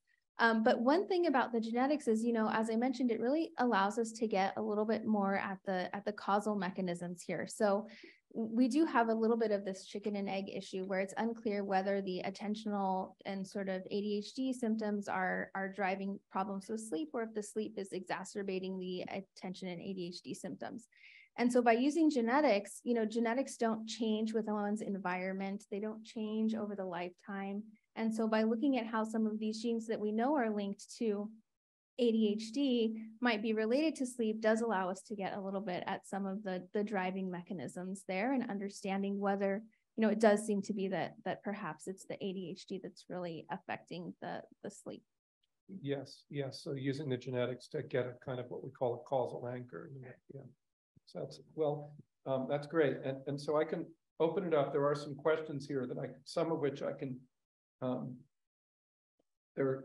and we'll go back and forth, but there was just one that says, how do you get your team to order the imaging? I just want to clarify, this isn't clinical imaging. These are research studies. Right. So somebody has to participate in the research to get an imaging. Brain imaging isn't part of the typical autism diagnosis. It might be indicated in certain circumstances, but it's not broadly indicated to do imaging. I just wanted to make that point. One thing I want to add from sort of a research perspective is that in order to do a lot of this genetics and neuroimaging research, you really need very large sample sizes. So a lot of participants. And so a lot of the work that we've done in the lab has really relied on some of these large publicly available data sets that are available, including, you know, there's this study called the Adolescent Brain Cognitive Development Study, which is the one I spoke about in my lecture, that has over 10,000 children with neuroimaging, genetics, and also behavioral phenotyping. We've used in other studies the SPARK cohort and the Simon Simplex collection. So all of these, you know, resources are really crucial for the type of research that we're doing. Yeah, thanks for that. I'll open it up and let's see, any hands? Raise them high, because there we go. So we have a few right here. Very good, thank you. Thank you both. Two things, at least what right now. I have one student I work with that we don't have a specific diagnosis, but from the indications and observations that I've made, he has a sleep problem, that's what the parents say, and they're trying to mediate that with melatonin. And he doesn't get good sleep. When he's with me, he's always moving, physically and mentally. So I'm wondering, does melatonin actually help in the long range for those students, ADHD, or because ASD students, the overlap is evidence, or should some sort of routine that when the child goes to bed, you know, certain things take place as you've indicated? That's first question. Second thing, the child is very, very verbal. So I'm thinking that perhaps his energy, and then he goes, you know, I say gray, so to speak, he stops and his attention declines. In your research, is there a way to moderate the child's behavior other than suggesting a self-regulation that will be something that's more substantial and, you know, gather with the child more initiative and advocacy so that he understands and he can follow through even though the parents are having a difficult time? Thank you. I think, because I'm more on the clinical end, like I'll help Thank you. with that. And then I'll let Leanna talk about sleep hygiene and other things. So the sleep hygiene issue, all these behavioral modification things and the preparation for sleep, especially as somebody who has a very active mind and is very active, that's going to be really essential. Things like mindfulness, you know, there's a whole world out there of things that one can do from that perspective. And often it doesn't work immediately, but those things over time, when applied, and it's like any kind of training that we do for ourselves, you know, it takes time. And so it's not a panacea, but if you follow those things, it work. The melatonin issue is very complicated. It depends on dosing, and it also depends. So one of the things that Leanna was talking about is this kind of precision medicine, getting the right treatment for the right person. Autism is this incredibly broad spectrum. Individuals are very different, both in their genetic underlying biological problems and how they respond to medicines. And so one of the things that we need to move towards is understanding, you know, because there are some individuals, autistic and non-autistic, who respond, who get very big benefit from small doses of melatonin given at the right time. And there are others who it doesn't touch.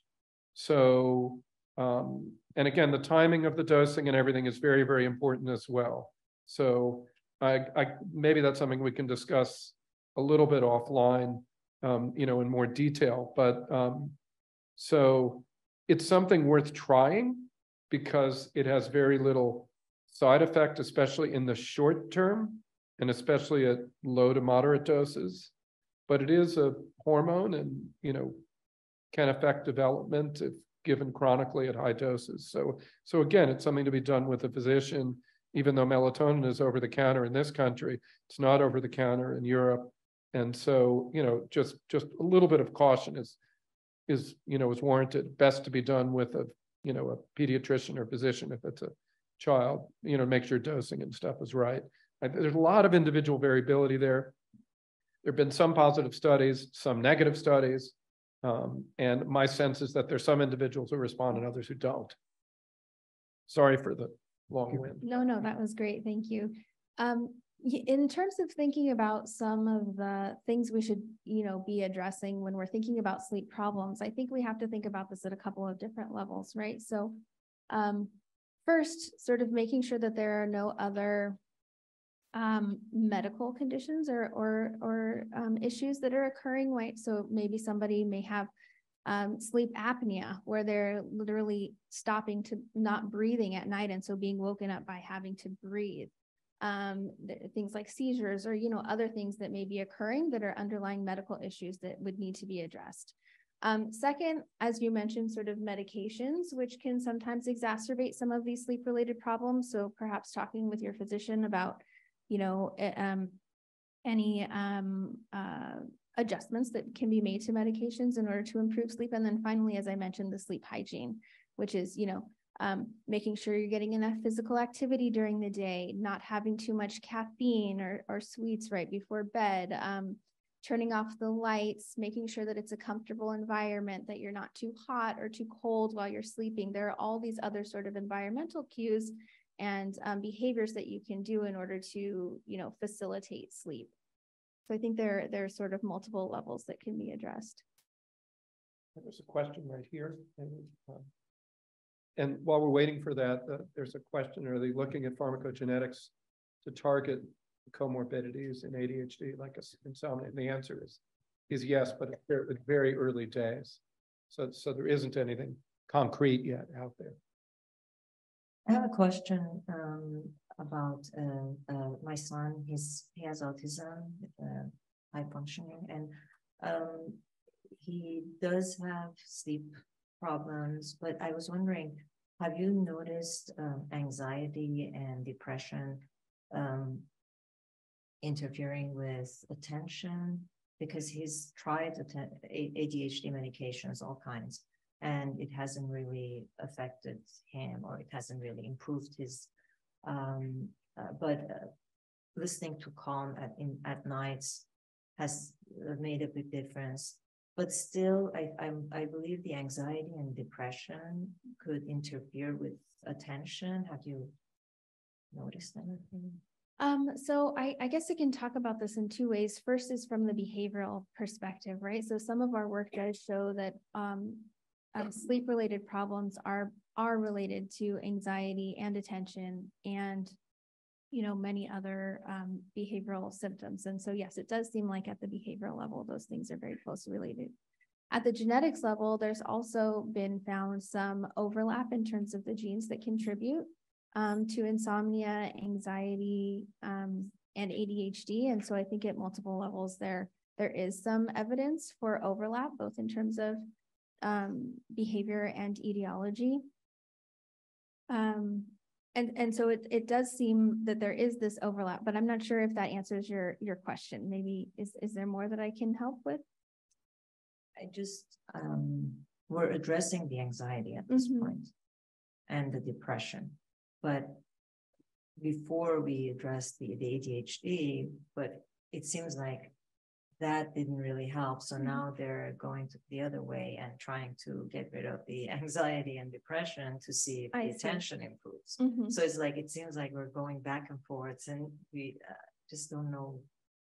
Right, where to start, right? Yeah, which one do you address first and how is that going to affect the other symptoms? And that becomes sort of a cascade of events, yes. Again, I'm not a clinician. Dan, maybe you have thoughts about. I think you might be able to find some of the clinicians around during lunch and stuff, and we can have a brief conversation. But a lot of this, unfortunately, at this stage, you need a experienced clinician who has done enough trial and error.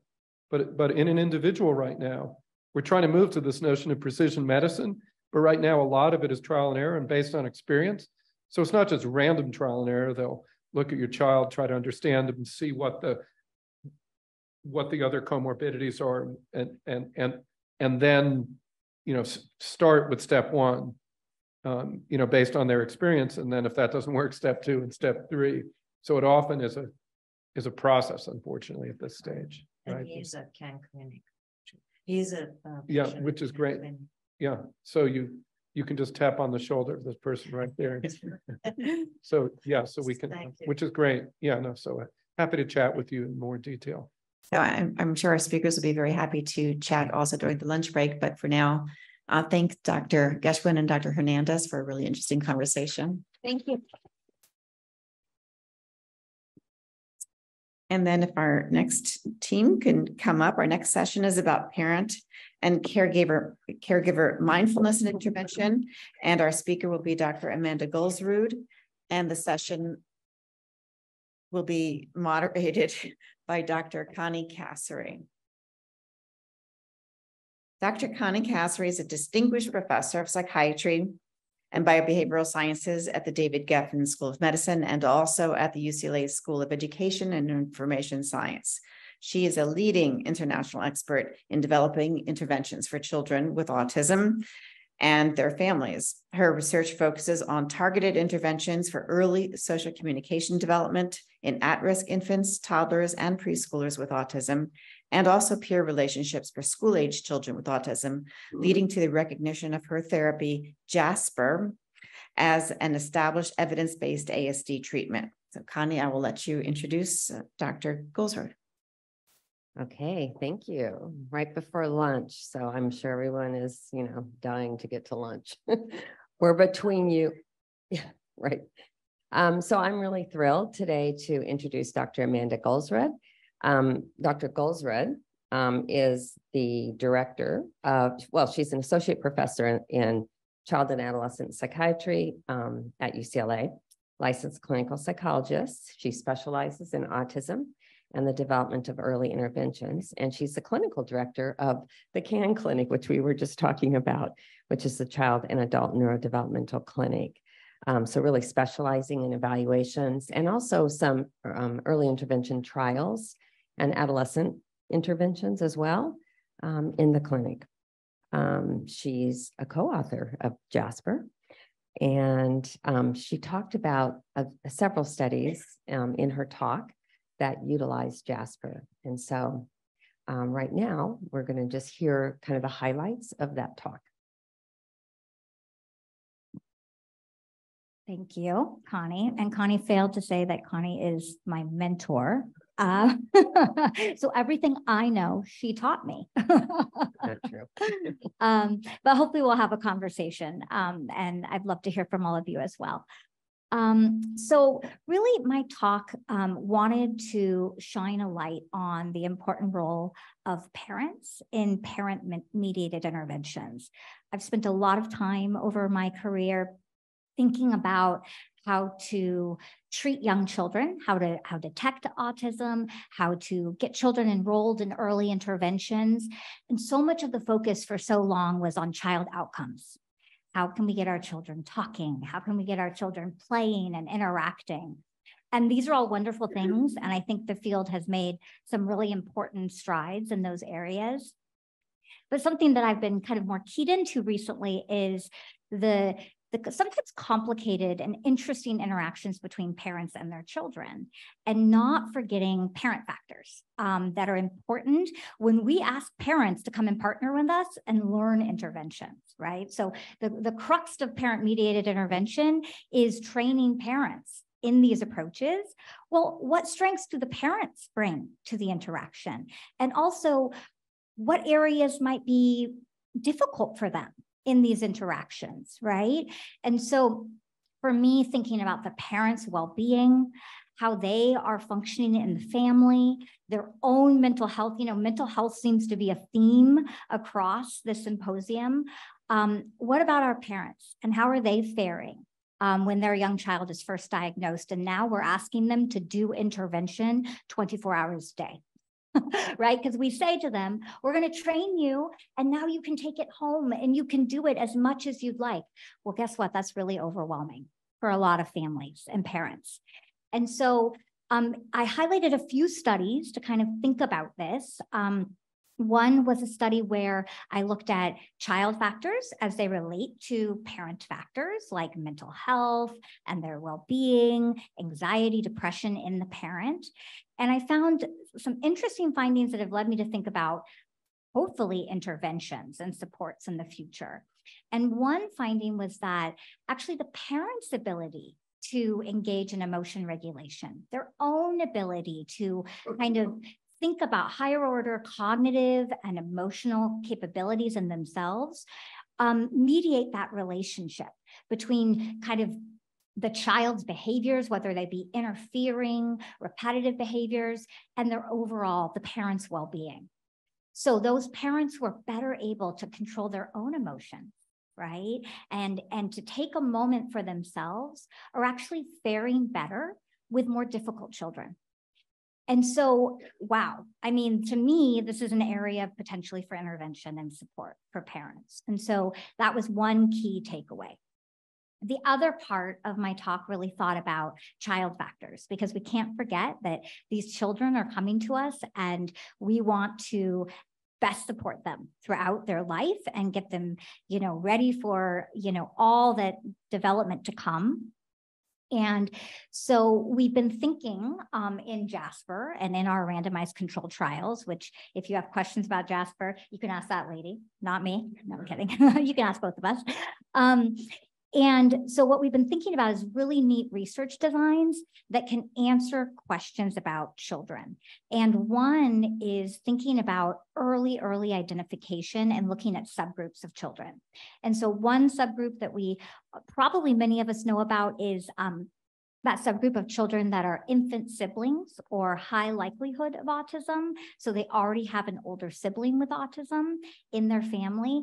And so we can actually look at those children early on in development and hopefully start intervening even earlier, maybe even before symptoms present. That's the goal. That's the hope, right? And we can maybe change developmental trajectories or, really support those families early on. And so we've been looking at brain imaging as well and thinking about the importance of not only just the behaviors we see, but can we think about early brain development? Can we think about genetics and how that interacts as well? And can we start to kind of subgroup children in the hope to personalize medicine, really, in the hope to kind of create more targeted, individualized treatments? And so we have a new study recently funded that we haven't even started yet that we call PEDAL.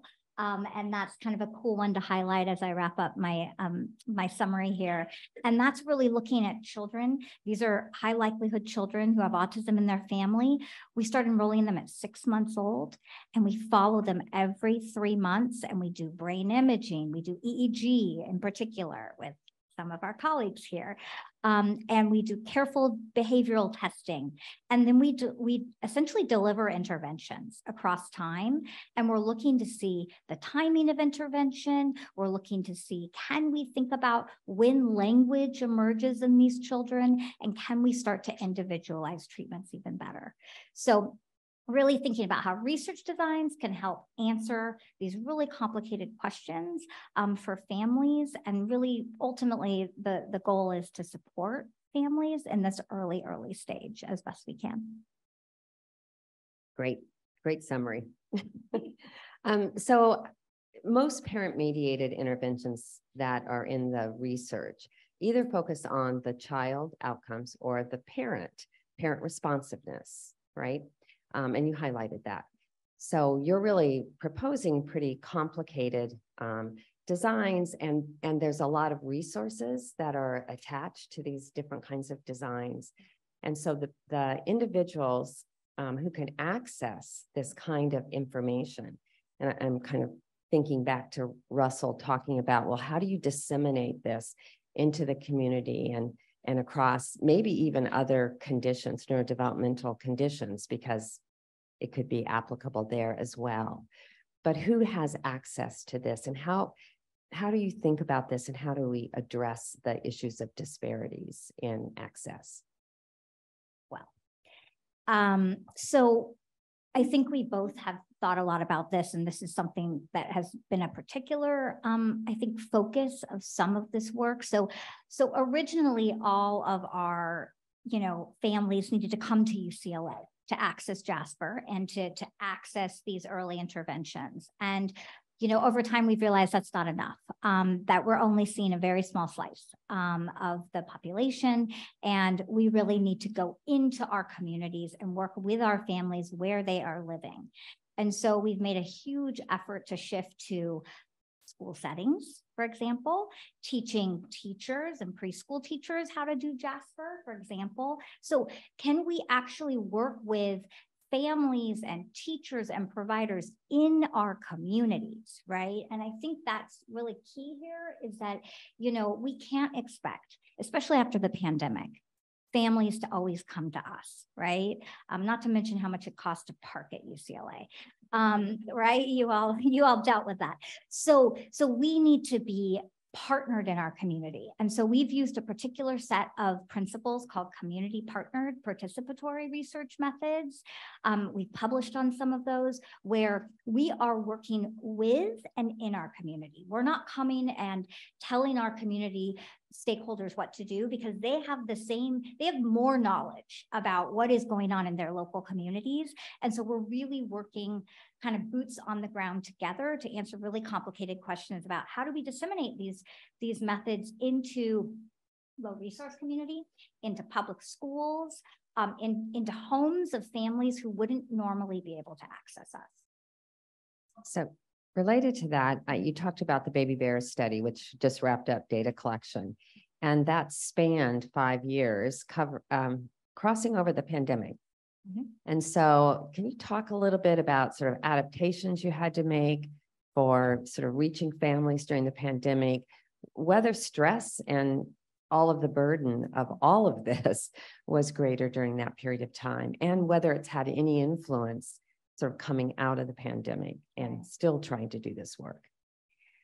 Yeah, I mean, there were a ton of adjustments. We were, a year and a half into a randomized control trial where families were coming to UCLA, and that all grind to a halt, right? And so we really just had to listen to parents. What are you still able to do during this time? And obviously everything shifted remotely, right? And we had to kind of reconceptualize everything we're doing. But I'll tell you one theme that was really still important is that families still wanted to be connected, right? It was a really isolating time, even more isolating for families with autistic loved ones. And we all needed to be connected. So guess what? Parents showed up remotely for us, for our groups. We did a parent support group where families actually learned a lot from each other during that time. How are we navigating? How are we faring? Where do we go to get out of the house? Because we all feel really trapped, right? So some of what we talked about wouldn't have been as relevant to Jasper, but guess what? It was relevant to real life and what we all needed in that moment. And so to continue a trial during the pandemic, we didn't stop. We just modified. And I think we both felt that was really important, that we didn't want to drop families and we wanted to keep that open communication. And so I think we'll have, honestly, it's really messy data now. We're not quite sure how to deal with it, but I think it's going to be maybe one of our most interesting studies. Well, we learned some things, right? That maybe remote access can reach more people. We did mindfulness, right? Online. And so that would be one way to address what Russell talks about in terms of dissemination and getting it out there. So I think lots of people at UCLA and lots of different labs are thinking of remote access. So I want to open it up to the audience if there are questions. Up here, someone's coming with a mic.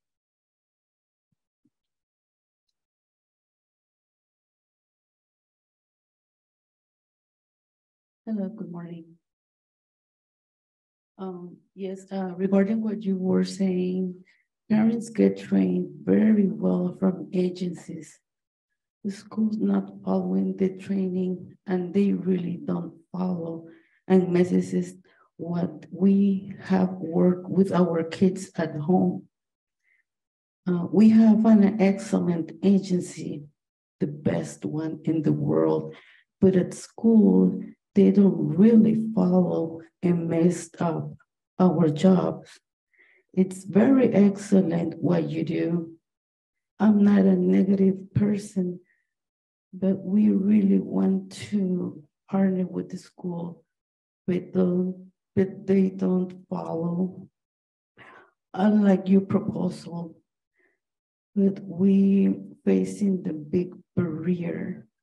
We can partner with school, but they really, it's very difficult to push the big elephant. So we're starting from what you're saying. I believe that we're starting from like, let's say there are 5 steps.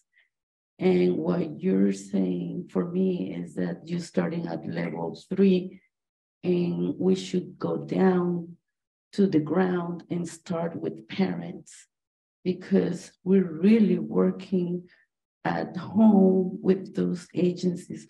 But when we send our kids to school, they don't follow. That's the big barrier that we have. Thank you very much. I understand.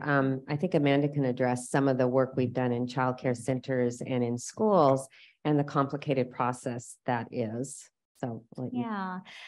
So it's I think complicated by the fact that, you know, I always ask families, you know, what is your goal for the school setting? And what is your goal for your agency that's working with you outside the school setting? And trying to figure out if there are different goals maybe that fit those different settings better, right? That we could target appropriately. And so, and I think if we go at it through that approach, it can be more helpful. You know, teachers are under so much pressure, right? To kind of make, you know, standardized assessment and, you know, measuring outcomes in kind of academics, right? And a lot of times that's not necessarily what our kids are struggling with. And so trying to figure out, you know, that middle ground there. So if social interaction, how they're engaging at recess is actually the problem or the more difficult kind of issue there, like how do we actually train the folks around the teachers to help? And so I'm thinking of one particular example. We have a trial called Remaking Recess, where we're actually working with paraprofessionals, right? So these are the people that it's their job to kind of work with our kids. And we're actually training them to do the interactions on the playground and to facilitate this social interaction, knowing that it is sometimes difficult for the teachers to do all of that. And so we're trying to work within the system we have to kind of really promote those outcomes. But it is complicated, and I know sometimes it feels like two very different worlds, and that the communication is really difficult sometimes between school and agencies. And I know agencies often have a hard time going into the schools, so that communication can be a real barrier. Connie, I don't know from all of our schoolwork if you... Well, staff turnover is huge coming out of COVID. So there's incredible staff turnover.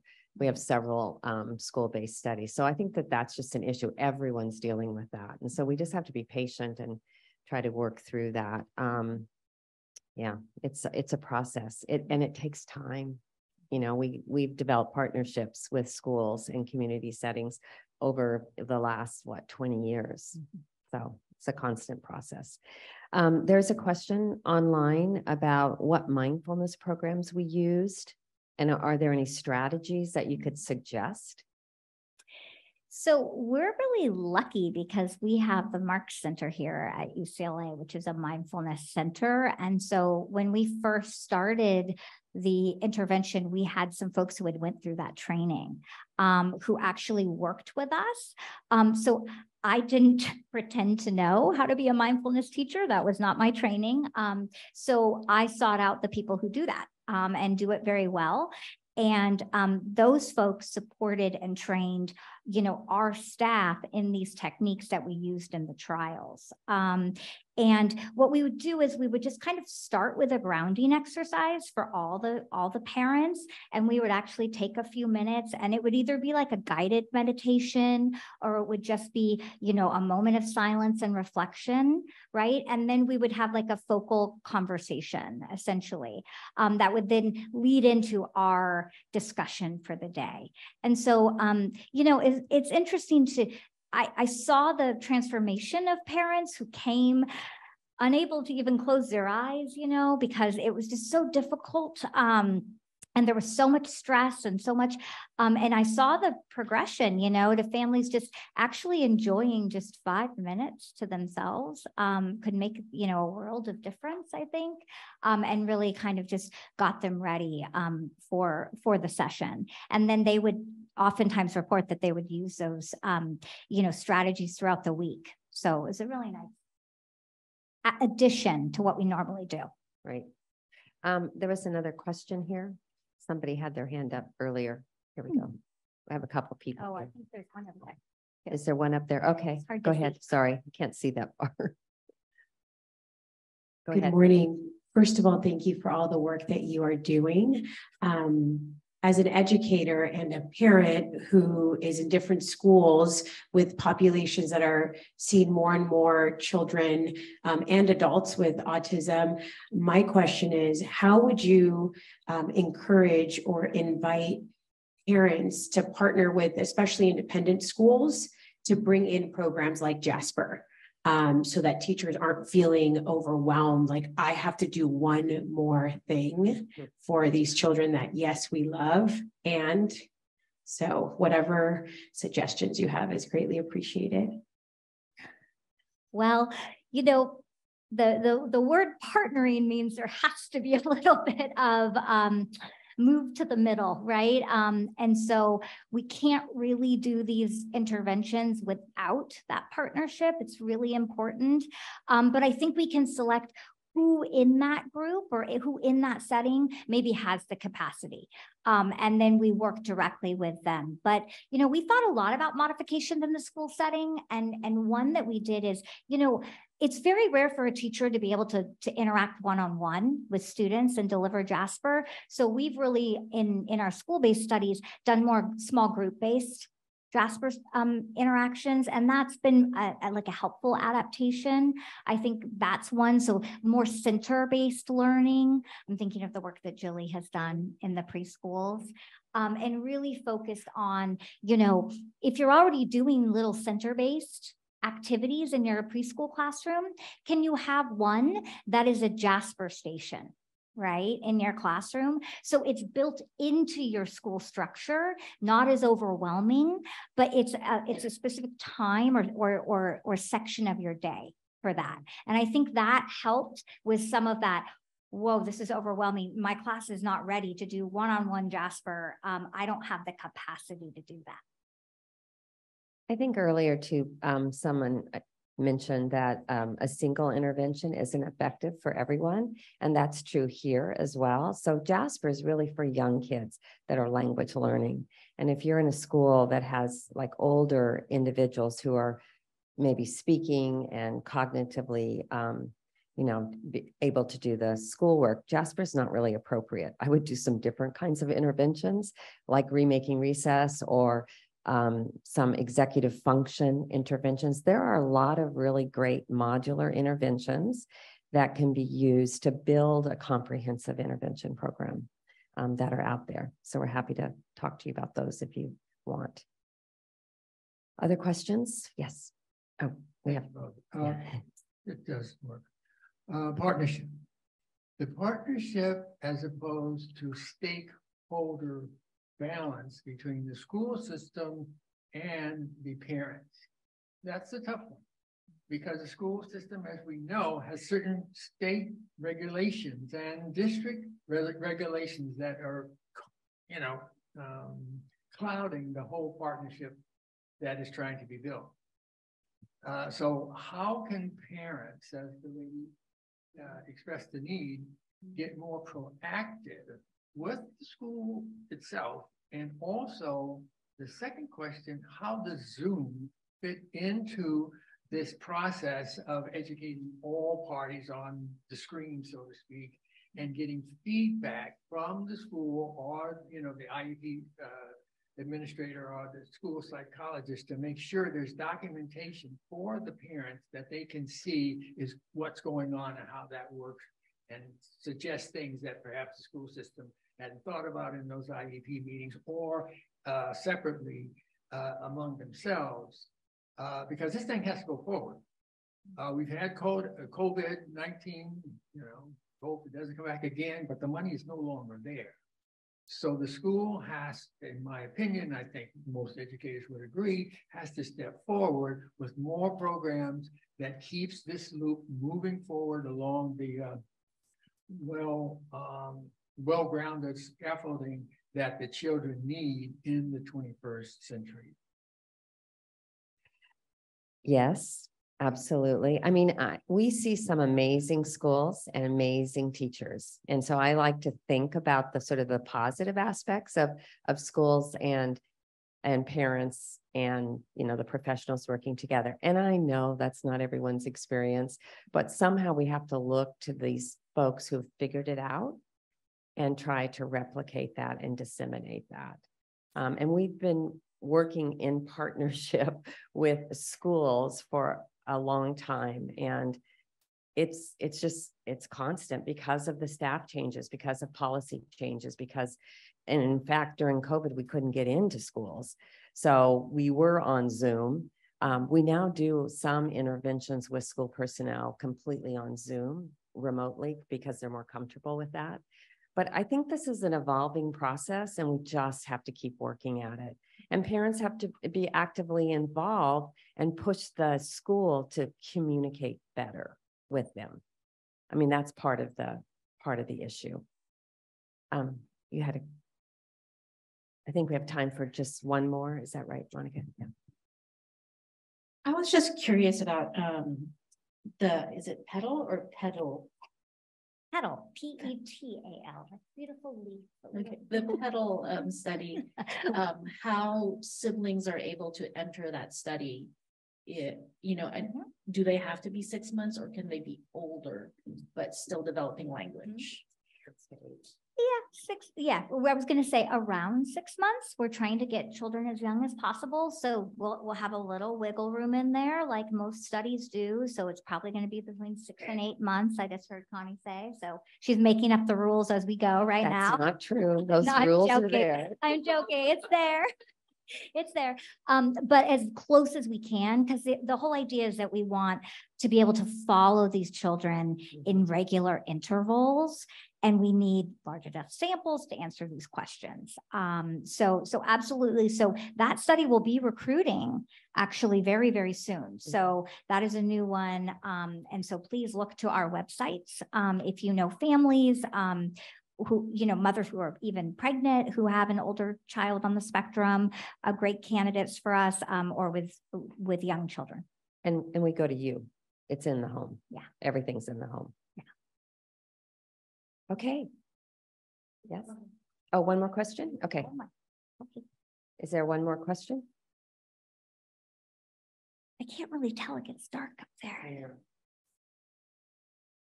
There one on Zoom? Nope. I think I answered them. We answered all of the questions. Okay, well, thank you very much, Dr. Gulsrud and Dr. Kasser. And we now have a lunch break. It's an hour and 15 minutes. So we'll see everybody back here promptly at 1:30. Thank you. Okay, everyone, welcome back from lunch. I hope you had a nice one. And I am happy to get started on our afternoon session today. This session is going to be on the connection between sensory overresponsivity and anxiety with insights from neuroimaging research, and will be presented by Dr. Shula Green. And the session will be moderated by our own Dr. Rajuta Wilson. Dr. Wilson is a behavioral child neurologist specializing in autism and related neurodevelopmental disorders. She's an assistant professor here in pediatric neurology and psychiatry. She leads our motor phenotyping core at the UCLA CART, and she has substantial funded research showing and developing quantitative methods of doing motor phenotyping to improve characterization of motor development and better understand motor impairments. So with that, I will ask Dr. Wilson to introduce Dr. Green. Thank you very much, Dr. Bruckheimer. I have the pleasure of introducing and moderating today for Dr. Shula Green.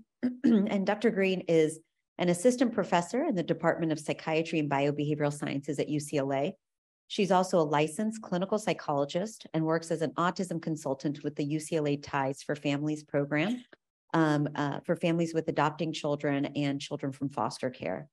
Dr. Green's research really thoroughly researches sensory over responsiveness,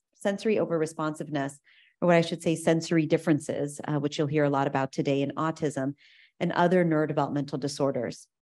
And she uses a multimodal approach of integrating neuroimaging, physiological markers, and behavioral methods to identify individual differences and risk markers in sensory differences in these populations. And what we'll also have a chance to hear about today is her work extending into studying interventions for sensory over responsiveness as well. So it is my pleasure to moderate the session with you today. And thank you now for giving us an overview, Dr. Green. Thank you, Dr. Wilson. It's so nice to be here today. So I guess I'm going to start by giving a quick recap of the talk that many of you may have seen the video for. And this talk is on the connection between sensory overresponsivity and anxiety in line with our mental health theme for the conference today. And this connection is actually how I got into this line of work in the first place many years ago, because I saw clinically how many individuals were experiencing these sensory difficulties, sensory overreactivity, and also seeming very anxious and kind of dealing with this challenging anxiety. And we see this in the literature as well. There's this really well-established correlation that sensory overresponsivity co-occurs with anxiety. And so one of the things that I touched on in my talk was, well, why? Why is there this co-occurrence?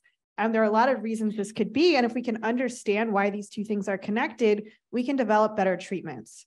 So for example, if sensory overresponsivity is causing anxiety, which I think I've heard from a lot of individuals on an anecdotal level that it does, you can imagine that if your sensory environment is really overwhelming to you, you're being bombarded with different sensory stimuli, you could be really anxious about going into certain environments where you might experience that. So you could see how it could develop anxiety. So if that were the case, we might treat that differently than if you have an underlying anxiety disorder that causes you to have more sensory reactivity. And at the same time, it could be that there's some underlying risk factor that causes both. And so if that were the case, again, that might kind of call for different treatment approaches. And so I talked about some of our research that kind of helps us disentangle this, kind of where these causal effects might be coming from and what that might mean for treatment. So one thing that we've kind of established is that sensory overresponsivity develops pretty early. You can see it emerging in toddlers. And toddlers or young kids who have sensory overresponsivity, both those with autism and those who are typically developing, are more likely to develop anxiety over time. So it does seem like sensory overresponsivity predicts anxiety. Whether that means it causes it or not, we don't know for sure.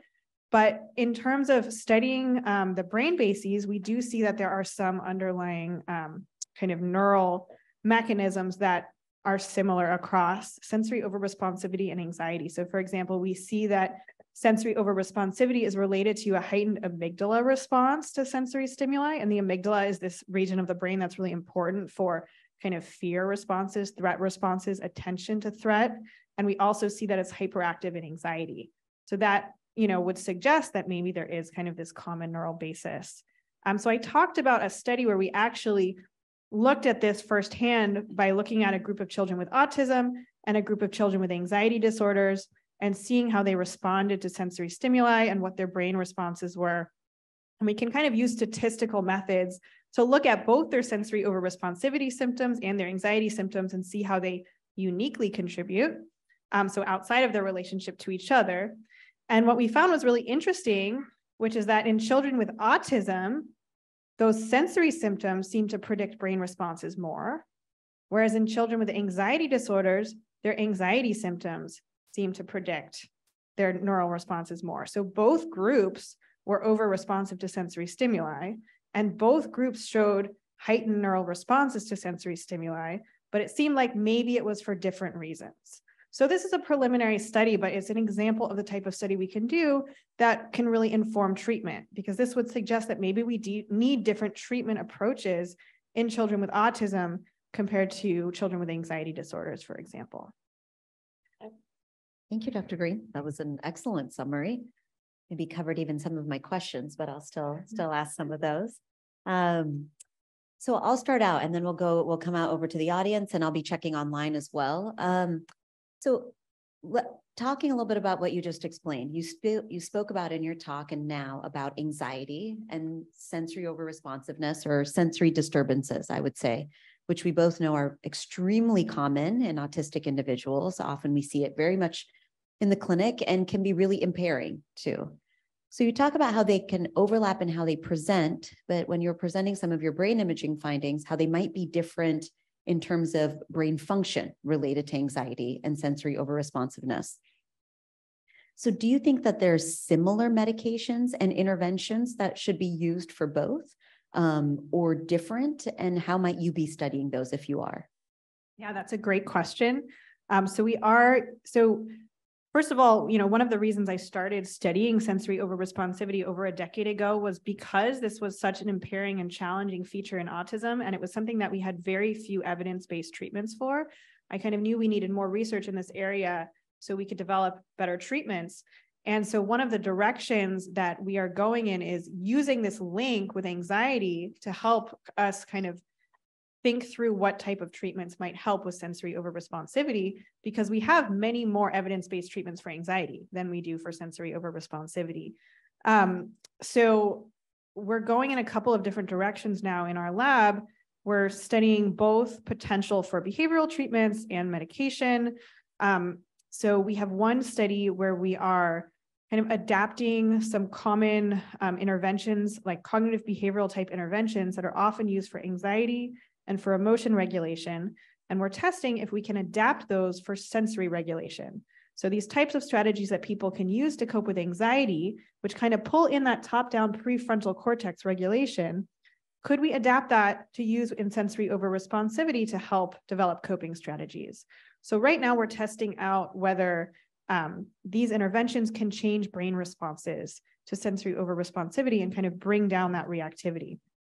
And, if anyone here in the audience has children or has clients who have autism, who, would be able to be in an MRI, and we do work with kids to help them practice and kind of get comfortable in that environment, but we are currently enrolling children in that study. We have information outside as well, if you're interested. And then I did mention a medication study, which we're also currently enrolling for. This is a one-time, so this is not a clinical trial. So we're doing the first step of a medication, which is just to test if this can, again, change brain response to these sensory stimuli. And again, we're going in this direction of what helps with anxiety. So we've seen in sensory over-responsivity that there's this heightened arousal. So kids may have a higher heart rate response, for example, to sensory stimuli. And that's kind of interesting because that's on top of just a general higher arousal level in kids with autism. Kids with autism are starting out at a higher baseline heart rate, and then it's going up even higher if they have sensory over-responsivity and they're experiencing kind of aversive sensory input. So we're testing out a beta blocker, which is sometimes used for things like stage fright or, fear of flying, that is meant to kind of bring down that arousal level. So we're testing to see if that could help with sensory over-responsivity. Again, these are all like in the beginning stages, but this is the type of baseline research that we have to do. And then we can build on that to try and develop evidence-based treatments. Thank you, Dr. Green. That was great. I'm going to ask one more because it ties in with a question that we have online, and then we'll open it up here.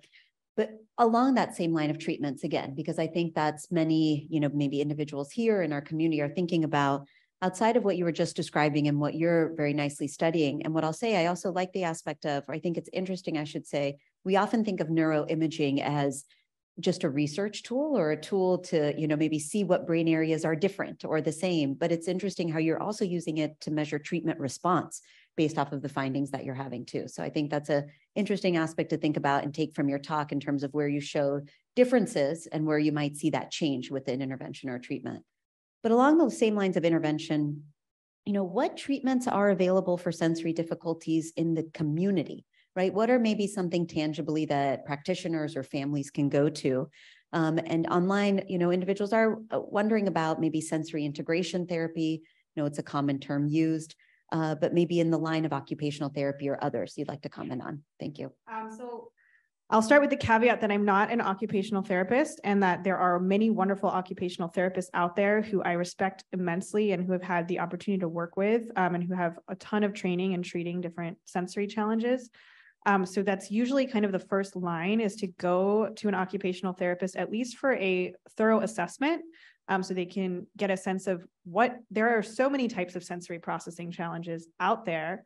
And so they have a lot of training in just trying to figure out, okay, what is actually going on? I think one challenge is that while there are, many occupational therapists with a lot of training and a lot of experience in targeting sensory challenges, there's not a lot of evidence-based research out there on some of these practices.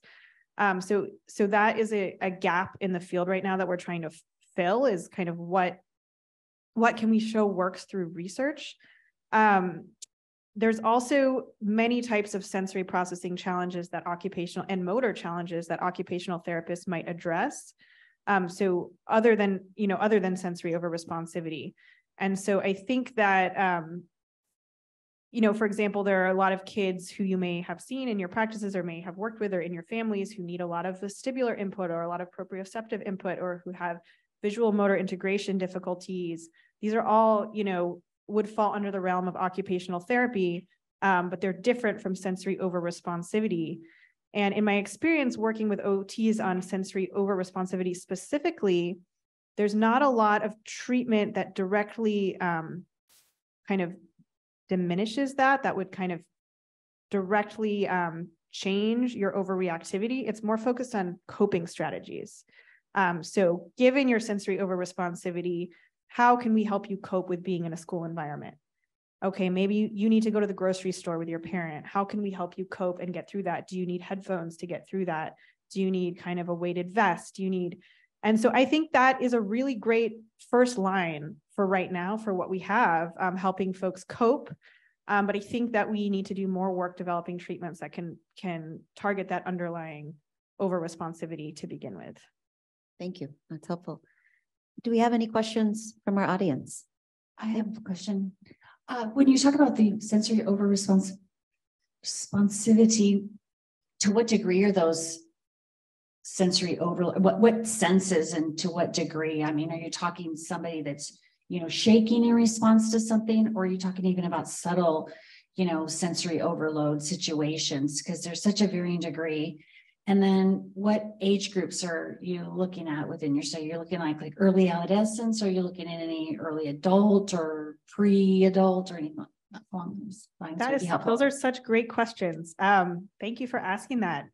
So first, the point that there's so much variability in sensory overresponsivity, that's absolutely true. There are individuals on the spectrum who don't have any sensory overresponsivity, and there are individuals where it might be so severe that you're shaking in the corner and having, kind of what Russell was describing this morning of some of his experiences of sensory overload, where your brain may shut down. And he actually said this morning, oh, my brain feels like it's on fire. And I've heard other individuals say that as well. And I find that fascinating because that sort of matches like what we actually see in our brain imaging research, that hyperresponsivity of, oh yeah, it almost does look like the brain is on fire. So in our studies, we actually look at those individual differences. So we can look at correlations with how severe your sensory overresponsivity is. So we've seen that those with more severe sensory overresponsivity show more heightened brain responses, for example, show more heightened heart rate responses. So we are really interested in that individual variability. In terms of the senses, another great point that there are so many senses that can be affected. The two senses that are most commonly kind of indicated as a challenge in autistic individuals are touch and sound, hearing. They're certainly not the only ones by any means, but in some ways, those are often the senses you can't tune out as easily. So if you have there's certainly people who are over-responsive to bright lights and things like that. You often have the option of closing your eyes.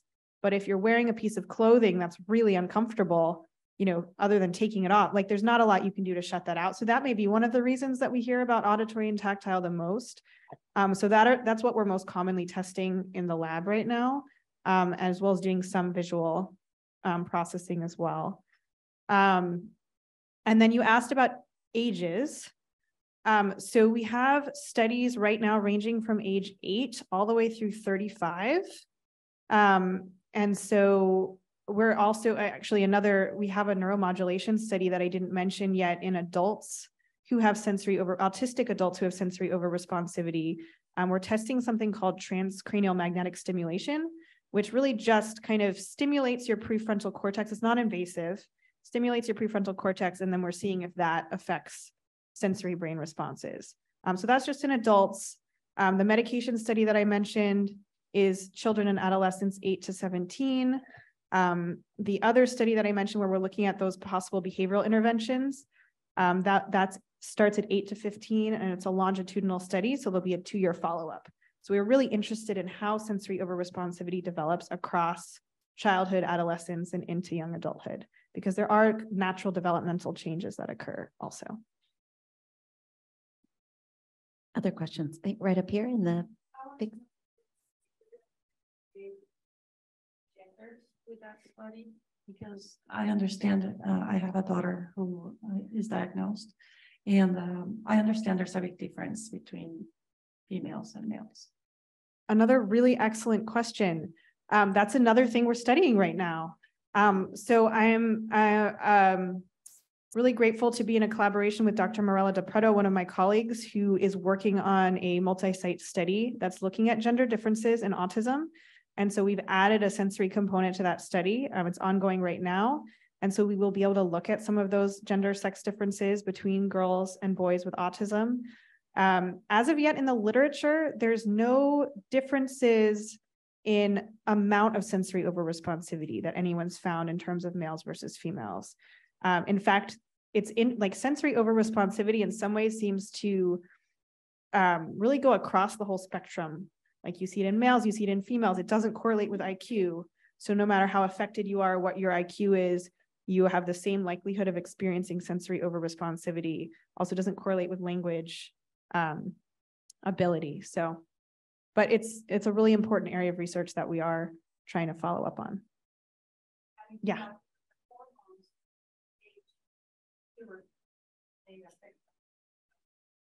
Yeah, absolutely. I think that any study where you're looking at adolescence, it's really important to look at puberty and stage of puberty. So I think that's something, as we're looking at this kind of longitudinal development across adolescence, we're going to have to look at puberty as kind of a factor there. Yeah, thank you so much.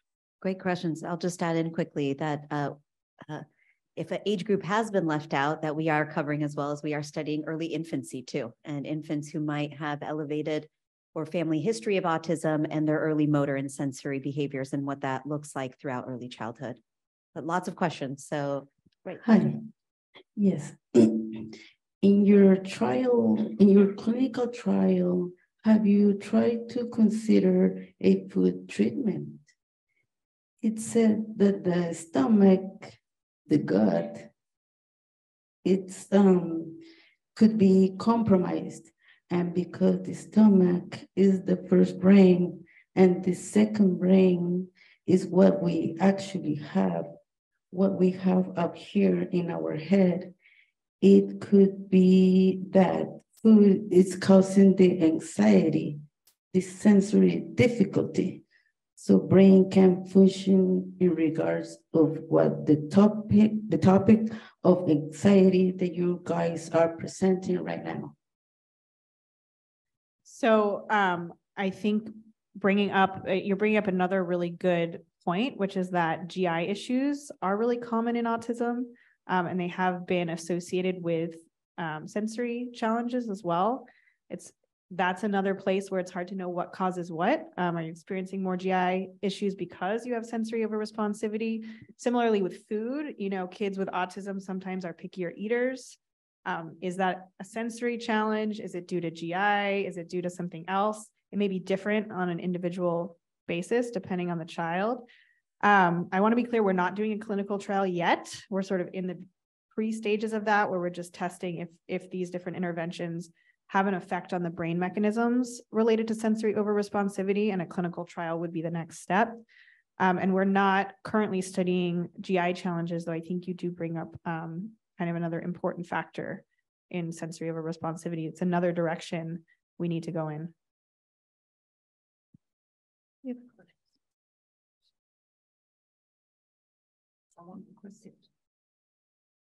There's one right behind you and then right over here to the front. Okay. Oh, sorry. A few years ago, I came across a few short articles, medical, that vitamin D may play a role in sensory disturbance or the lack of it, the deficiency of vitamin D. Therefore, it could be helpful in improving or helping to overcome some sensory disturbances. Any information on that? I appreciate you bringing that to my attention. It's not something I've heard of. So I don't really feel like I have the expertise to speak to that, but I will look into that since you brought it up for me. All right, thank you. I'm curious if you've been able to differentiate, is the sensitivity at the receptor level? Is it in the processing? Is it an attenuation, like they're not habituating to the input, or where exactly is the sensitivity occurring? That is such a good question. So you've touched on one of the big questions in the field right now that people are grappling with. There are so many levels of sensory processing. There's basic threshold, like how high does this even have to be for me to detect it? Kind of processing. Then there's the basic, just sort of what are the properties of this sensory stimulus? There's habituation. How quickly are you reducing your response? There's an affective component. How upset is this making me? And there's a behavioral component. This is kind of am I having a meltdown because of this? So that's another huge gap in the field, is a problem with linkage between all of those pieces. So that's actually another direction that we're trying to go in right now. So I can speak to maybe two components of that. So one is habituation. So that is something we have studied. So we have found a difference in neural habituation in autistic children who have sensory overresponsivity. So for example, just to sort of put this in lay terms, all of us sitting in this room are experiencing many, many sensory inputs right now, but your brain kind of filters out the constant ones. So you're not constantly noticing how it feels to sit in the chair that you're sitting in. You may not be noticing how your shoes feel on your feet. You may not be noticing, a clock ticking in the background, that kind of thing, because your brain sort of tunes it out. Your brain response to those things goes down over time. And what we see in autism is that isn't happening. So as the stimuli are going on, the person is still showing a similar brain response, for example, at the level of the amygdala, as they did when that stimulus first started. Actually, what we see in the amygdala is it goes up and down over time. So it's almost like this inconsistent habituation. And so if that's the case, that would explain why people are saying things like, my brain feels like it's on fire. I'm having sensory overload. So we do think there may be something going on where you're just continuing to experience every sensory input in your environment, rather than being able to attenuate certain sensations and focus on the most salient or new things. The other level that we're looking at a lot is the level of regulation. So what happens between disliking something and sort of behavioral output, like having a meltdown or putting your hands over your ears or running out of the room. And we think, because of our brain research, we think that there are some individuals who are regulating, meaning that they may be processing the sensory stimuli differently or disliking it or reacting to it at the level of the brain, but they're not showing as much behavior. And the reason we think that is because we see some individuals engaging prefrontal cortex more, some autistic kids engaging prefrontal cortex more in response to the sensory stimuli. And those are kids whose parents report they don't have sensory overresponsivity. So the parents are saying, well, I'm not seeing meltdowns. I'm not seeing my kid pull their socks and shoes off. I'm not seeing them clamp their hands over their ears, but they're somehow doing this extra prefrontal work. So again, this is preliminary. I don't know this for sure, but it's a line of research that we're really interested in, is what is this regulation? And can we teach other kids to regulate in that way too? We have a question back there for. Hi, I'm curious if, and you may have said this, I apologize. Have you studied, or is there a connection between the overstimulated, the sensory that's coming at them, and the kids or teens that are stimming? So there's been this talk that I've heard that there is a connection, and the reason that they're stimming is that they have figured out a way to regulate their feelings or regulate the way that they respond to the stimuli by stimming, and that the neurotypical individual might act stressed or appear stressed or get stressed and hold it in their gut, let's say, whereas the autistic individual might stim. My son twists his hair, does some other things, walks around the room. Are those two connected? Or have you studied that? That's, well, Rajita, you look like, No. okay. So I was just gonna say, first of all, I love this audience because you all are like hitting some of Fantastic the questions. Yeah. like main key questions in the field right now that we're all grappling with. So thank you for such excellent questions. There is very little research on that, and we need to study that. Anecdotally, people do, like individuals with autism do say, yes, I engage in these behaviors because of sensory overload. So anecdotally, we're hearing people say that. What we don't know is if that's universal. Like, is that every stimming is happening because of sensory? Probably not, right? You know, everybody's different. The one thing I can tell you from research is that we see this interesting phenomenon that's a little counterintuitive. So as you kind of are alluding to here, there are a lot of different types of sensory symptoms that autistic individuals may display, or features, or, you know, whatever you want to call it, characteristics. So you can have sensory over-responsivity. You can also be under-responsive or hypo-responsive to sensory information. Some individuals will seek out sensory information, and sometimes we call that stimming sometimes too. If somebody's, you know, flicking their fingers in front of their face, it could be to get sensory input in a certain way, or really seeking out how something feels, or creating sounds. And we used to think that these were different people, that you have the kids who are over-responsive and the kids who are under-responsive and the kids who are seeking, and they're different groups. It turns out that's not the case. What it turns out is these symptoms cluster together, these features cluster together. So kids who have more difficulty with sensory processing just have more difficulty with sensory processing, and they kind of display all of these features all at once. And then kids who are not showing as many features, you know, are over here. And then you have kids in the middle, or individuals in the middle, who may be more mild, and maybe some of those people in the middle are showing just over responsivity or just under responsivity. But on the more kind of challenged end, you see all of these things clustering in the same person. And so it could be that they're clustering in the same person because some of that seeking is happening to help tune out some of the sensory overload. But we need, again, that's a little bit conjecture, anecdotal right now. We need better research on that. So I think we have time for one more question. There was a question all the way back there, but go ahead. Yes, I was just wondering how you include individuals with hypersensitivity into a study when they can't do MRIs because of that hypersensitivity and inability to sit still through an MRI. So you're sort of missing out on a huge population that the study is intended to kind of study. That's a really great question. It's actually one of the things I get asked most often is, how do you do MRI on these individuals with sensory over-responsivity? So first, I will speak to the individuals in our study that we do have a lot of children who really have sensory over-responsivity in the study. And we work with them. We do practice MRIs, and we have a whole practice procedure to kind of help them feel comfortable with the process. So I don't think we're excluding all, you know, we get a really nice range of kids from like no over-responsivity to like really pretty severe, both based on what we observe and their parent report and their own report. So I don't think we're just kind of excluding that whole swath. On the other hand, it's undoubtedly true that there are some individuals who don't participate or don't want to participate or can't participate because of that. Not just because of sensory over-responsivity, but because MRI, you need to have a certain language level, a certain cognitive level to be able to understand the MRI process and kind of participate in a safe way. So one of the things we're working on now is connecting our MRI findings to heart rate response findings, and we can get heart rate out of the scanner where it's not that really sort of challenging sensory overload environment.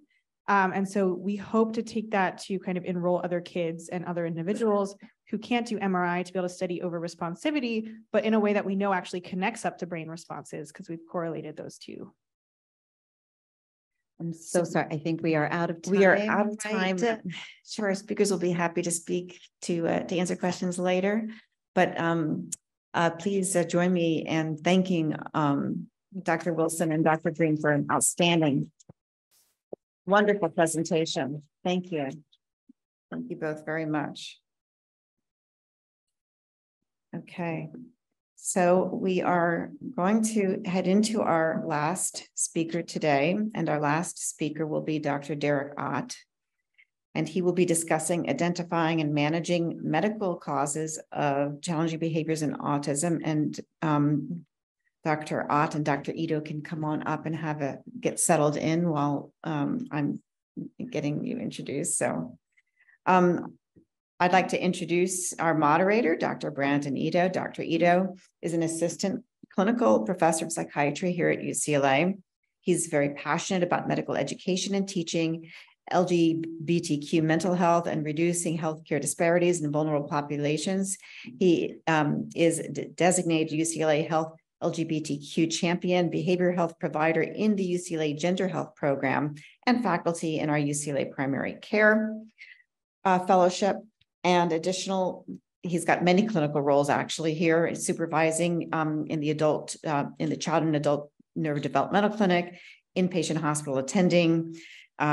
He's very involved in our clerkship, and he's received numerous awards for all of his terrific work. So I'm very happy to have him here, and he will introduce our presenter. Thank you.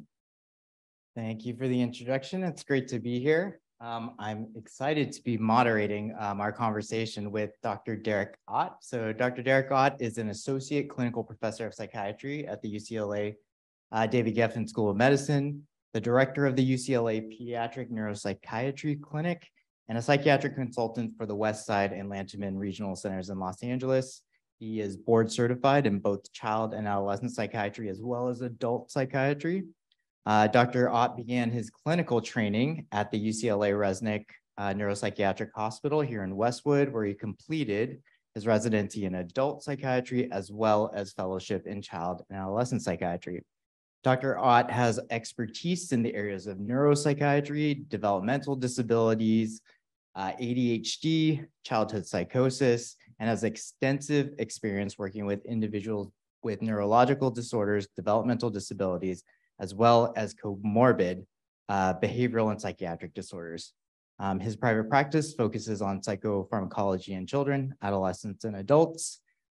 I will also say he is a colleague of mine in the Child and Adult Neurodevelopmental Clinic and the go-to person when we have questions or complex cases, especially that involve neuropsychiatric behaviors. So I'm glad we had this time to set apart just for you and me to ask all these questions. There you go. I learn a ton every time I hear you speak about the medical comorbidities and different behaviors in kids with ASD and intellectual disability. This is a challenge that comes up, I would say, every day in our clinical work. Is there a particular reason why you believe this is so hard to nail down? You mean the underlying medical causes and contributions they may have to behavioral issues? Seems like there should be some clear pathway to get to this is psychiatric, this is physical, this is within the realm of neurology or internal medicine. Right. What do you think is the biggest challenges we see clinically? I mean, I think there's lots of sort of contributing factors to think about. I think the first and foremost, if you have individuals who have difficulty with communication, that's first and foremost, I think, because they can't come in and say, I have anxiety, I have depression, I have this pain here, and it's been here for 5 days and it moved over here. The other thing I think there is some literature that points to the idea that perhaps some of these medical issues may present somewhat differently. And it may be related to some of the things that Dr. Green was talking about related to sensory issues. That's something I'm also really interested in, because sometimes that's a really important sort of other piece of the puzzle when I'm trying to sort of dissect the sort of different contributing factors. So that could play a piece into it, especially the sensory unresponsiveness, because you can imagine how, symptoms of a medical issue would present very differently if you're not perceiving the pain the way it's typically described. I mean, I could keep going. I mean, the other I think main issue in this for this population, working with this population, is there are not a lot of providers that are comfortable interacting with patients who have really complicated needs. They haven't had that experience in training, and they haven't had that experience since training, and that makes it really difficult as well. One of the questions, in addition and overlapping with that, is we commonly see a number of individuals with very non-specific symptoms. So physical symptoms. Some examples include self-injury, like you talked about in your talk.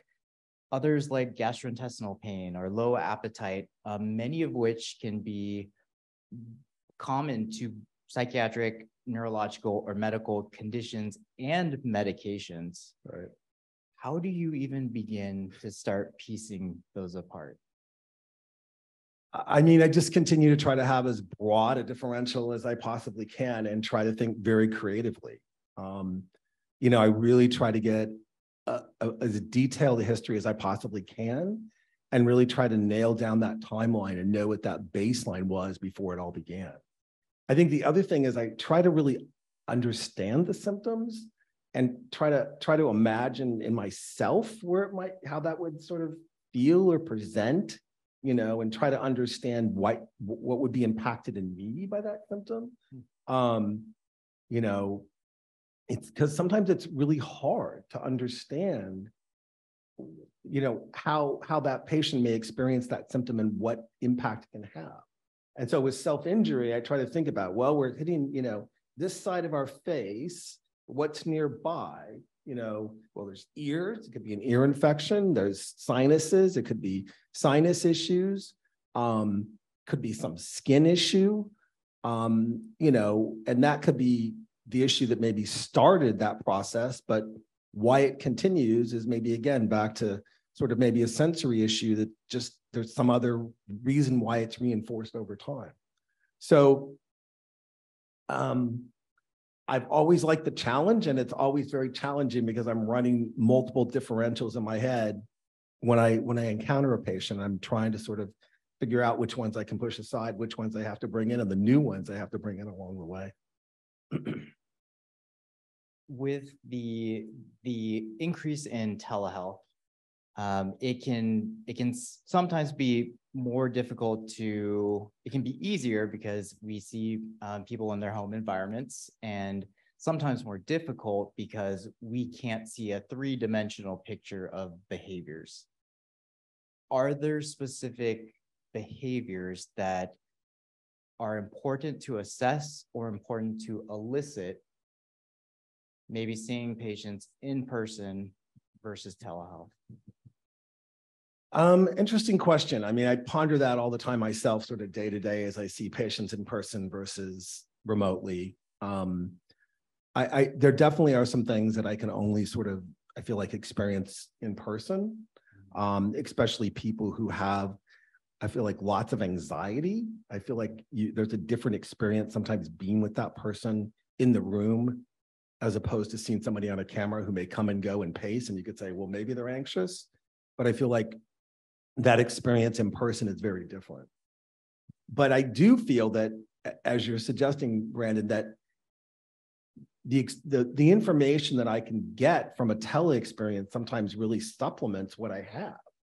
And I also request a lot of videos, because I can get different behavior at different points in time that I may not see in any given moment, or maybe described very differently by a caregiver, a parent, a teacher. And when I see it, I look at it from a clinical perspective that really gives me a lot of insight. That was actually leading to my next question, which is, with the availability of cell phones, oftentimes families will ask me, do you want to see all of these videos, or should I take videos of some of these behaviors? And I don't know how to navigate that. And I'm curious to know how you utilize that in your practice. I find it fairly helpful. It can be a bit overwhelming. And sometimes I'm frustrated because UCLA will block those videos to me because they're too large. And so I have to figure out a way to get around that. But, you know, particularly with, you know, strange movements. I mean, Rajutha and I have shared a number of videos back and forth with each other. Like, what is that? You know, and again, a parent may describe it one way or another clinician may describe it in one way. And I look at it, I go, well, that's this, or that doesn't look like this. And so the video is really helpful.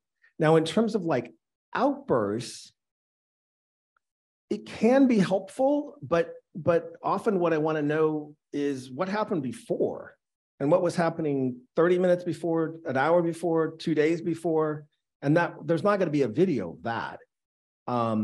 And I think the final issue is sort of the context in which that video is taken, because sometimes that video can worsen some of the behaviors and frankly be dangerous. And there could be safety issues involved. So you have to weigh it all, I think, collectively. That's very helpful. We had some other questions that were coming in that I want to make sure to get to, and then turn it over to any audience questions as they come up. Okay. So specifically working with other medical fields or other providers, occasionally there can be some differences in opinion related to the underlying cause of a behavior. How do you go about, or how do you navigate these conversations with other providers without putting families and patients in the middle to say, my one provider said this is medication or psychiatric related. My other provider is saying this is behavioral. My other provider is saying this is a seizure disorder. How do you navigate these difficult conversations? The short answer is very carefully and sometimes try to avoid them. But I mean, you bring up an important point, and it goes back to what I was talking about before, is that sometimes I think other clinicians don't have the experience and expertise. And so they come in with perspective that is going to be very different from mine. And, you know, I try to work with them and the family as much as possible to try to get everybody on the same page. But also, as I think you know, I have a long cultivated list of providers that I've worked with over the years, and it certainly helps to have that list and those relationships so that, you know, it's easier to sort of work together and sort of understand sort of how to best investigate these medical and other causes, but also how to proceed. Because sometimes there can be these great recommendations, but how realistic is it to sort of go down a certain pathway? And the best example of that is like in the case of like sleep apnea, which I didn't get a chance to talk about, but a lot of my patients, for a variety of reasons, do have sleep issues, including the sleep apnea. And great, okay, they have sleep apnea, but the idea of having someone wear that device all night, let alone maybe even 10, 15 minutes, is not really a practical one. So you have to really be creative, I think, in terms of how you understand these issues, but also how you try to treat them. I saw a related question come in. The question being that earlier you mentioned that there are some professionals who are reluctant to work with individuals with complex needs, despite the fact that there is a growing need. What would be ways to increase capacity? Wow. Let me answer that a little bit differently in that, I mean, I think that, you know, here at UCLA, we've tried to really increase the education of other professionals in the field related to these kind of issues. And I think a lot of us in the CAN clinic and other clinics really, when we talk to other clinicians, talk about, you know, some of the issues that are very specific to working with this population. I mean, that's probably the most relevant way to sort of help that issue. That doesn't really address the larger workforce issues, so to speak. But I think there is increasing awareness. And I mean, even the last 2.5 decades that I've done this, there are more people who are, you know, willing and invested in working with this population specifically and have the knowledge base to do so. One of the things I was thinking about when I heard this question was, I actually think patients and families do a lot of the work of motivating individuals to look in and treat individuals with complex needs, just because oftentimes they are great advocates. Oftentimes they are very present, and they make their needs known. And for physicians, it's very inspiring sometimes to have families coming to you and saying, look, we really need help. Right. Right. No, I mean, I think, you know, I was thinking about that the other day in terms of how much knowledge I've actually gotten from interacting with not only patients, but parents too.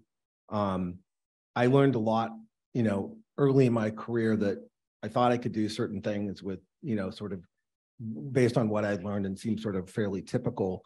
And I quickly got myself in situations when I did that where that was not so successful anymore, just because that typical dose, say, of like an SSRI created major issues in individuals who have developmental issues, and the response was far from typical. I have one more question, and then I'll see if there's any audience questions as well. The role of medications in managing behavior is something I think that comes up a lot, both from a clinical perspective, but also patients and families wanting to know, if we're saying this is a behavior and we have other options, why would we use medications to treat a behavior? Right. Well, a couple of things related to that. I mean, one, I frequently talk about how medication is another tool. Just like OT or individual therapy, cognitive behavioral therapy, or any number of other therapies that could be relevant in this population. Medication is a tool. For example, sometimes medication can be really helpful to, you know, decrease anxiety substantially enough so other interventions are relevant. Or medications can be used to decrease agitation in the same way. Because sometimes some of the patients I've seen are so anxious or so agitated, other providers really can't engage, let alone work with them. So that's where I really feel like medication can be really relevant in lots of ways. But you're right. I mean, part of the reason in my talk why I sort of framed the way I did in terms of the use of the word behavior is that oftentimes I do interface with other providers who just sort of assume, oh, that behavior is part of that developmental condition or that developmental syndrome. And it could be, but maybe not in the frequency, maybe not in the intensity, and maybe not in the circumstance. And so that's where, again, you have to have this broader perspective of understanding what is the baseline, what is the situation now, and what could be the potential contributing factors. So I want to make sure I get some of the audience questions. I have a ton, but I have your cell phone number. So. Okay.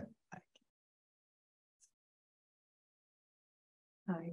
How do you know how old, how soon you give medications to your child?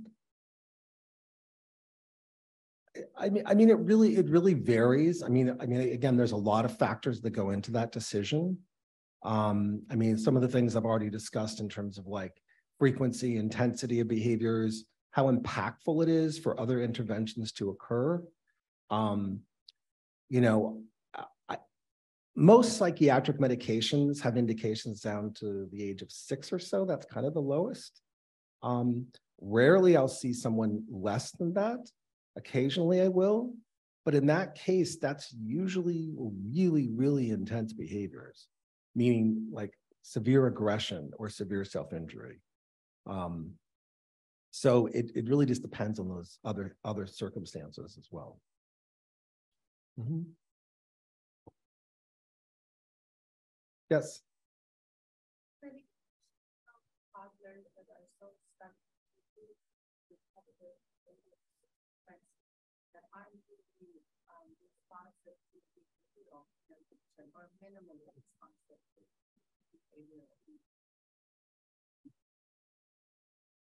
I mean, maybe it depends. I mean, I think again, it depends on these other factors. I mean, I think, you know, the younger children, we try to avoid the medications in situations and try other things.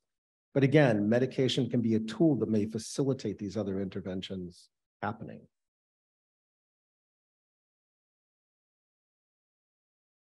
Yes.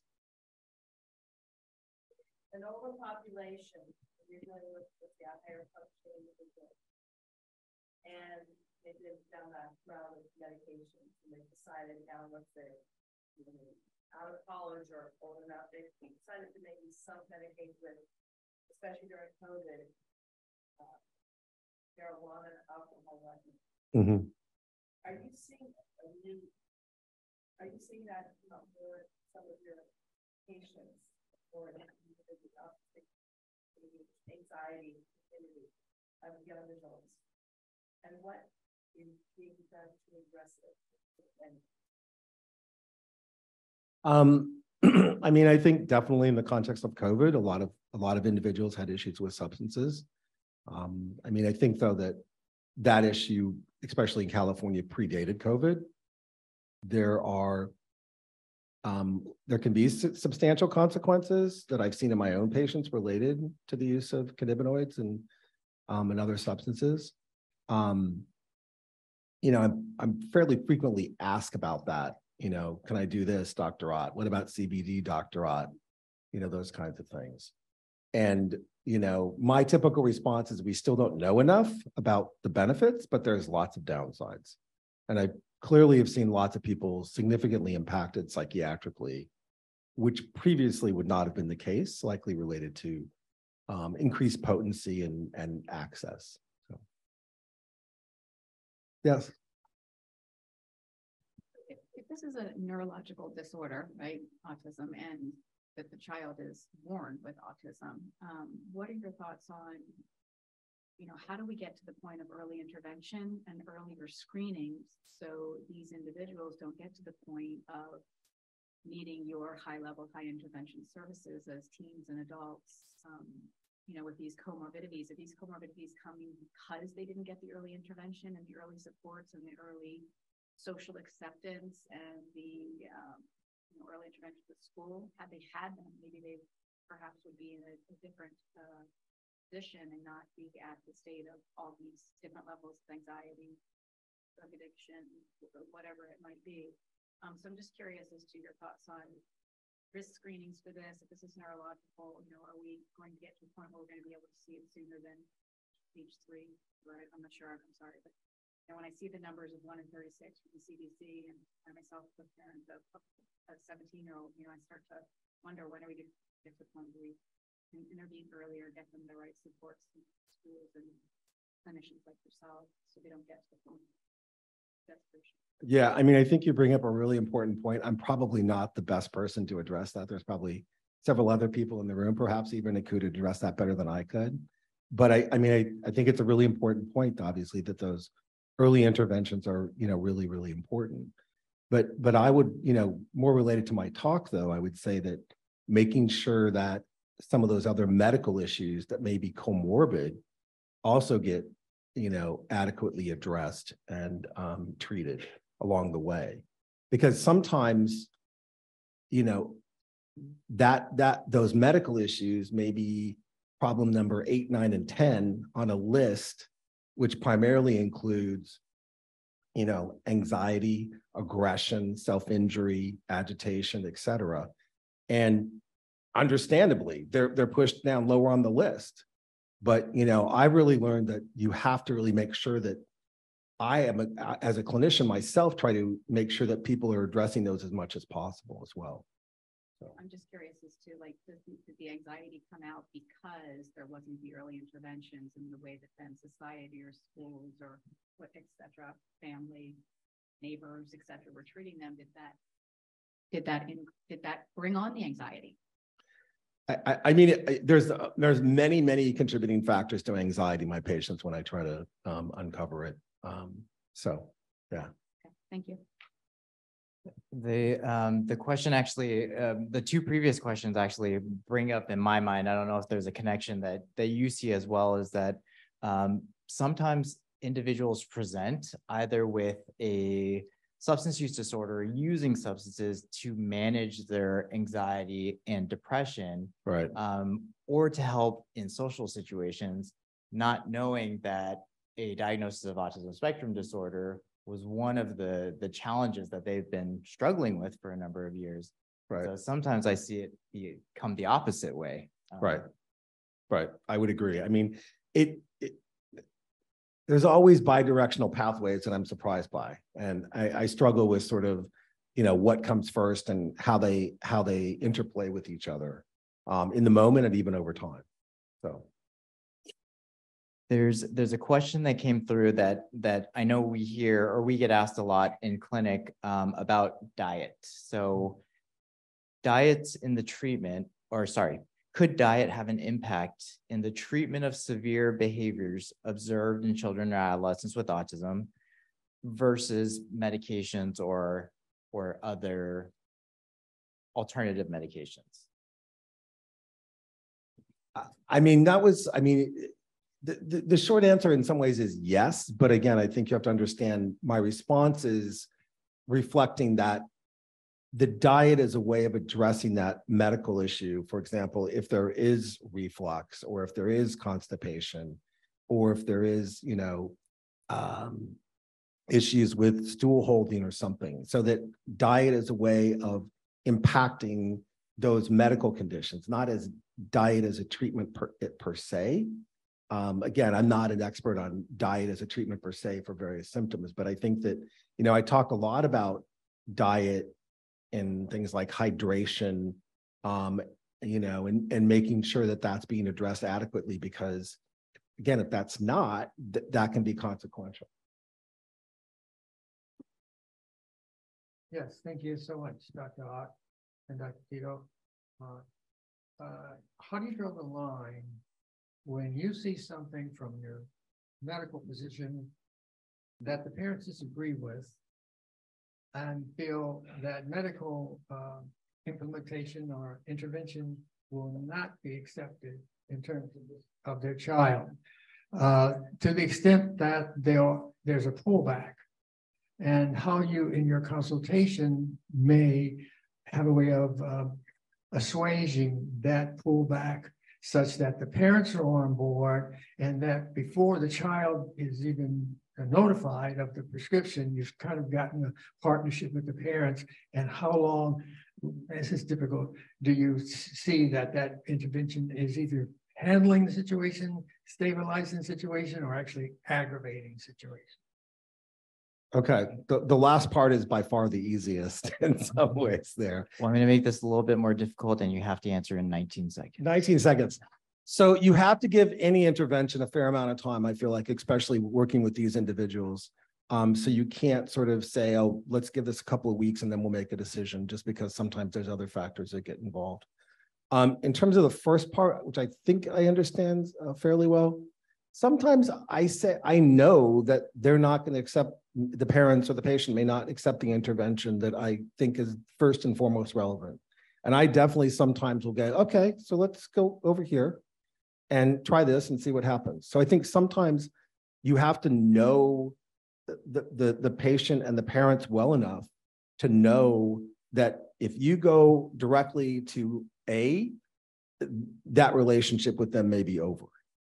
And so knowing that is, really important piece of the puzzle.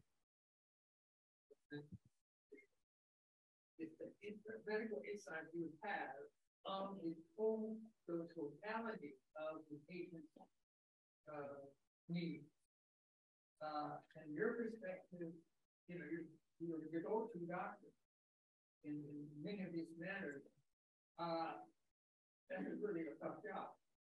You're right, it is sometimes, but I mean, I try to take into account as many of these factors as you can, because I know that, if I miss one of those, it could be, you know, really problematic for the patient and also really threaten that relationship. Right. So we will close up. Thank you again for all the information.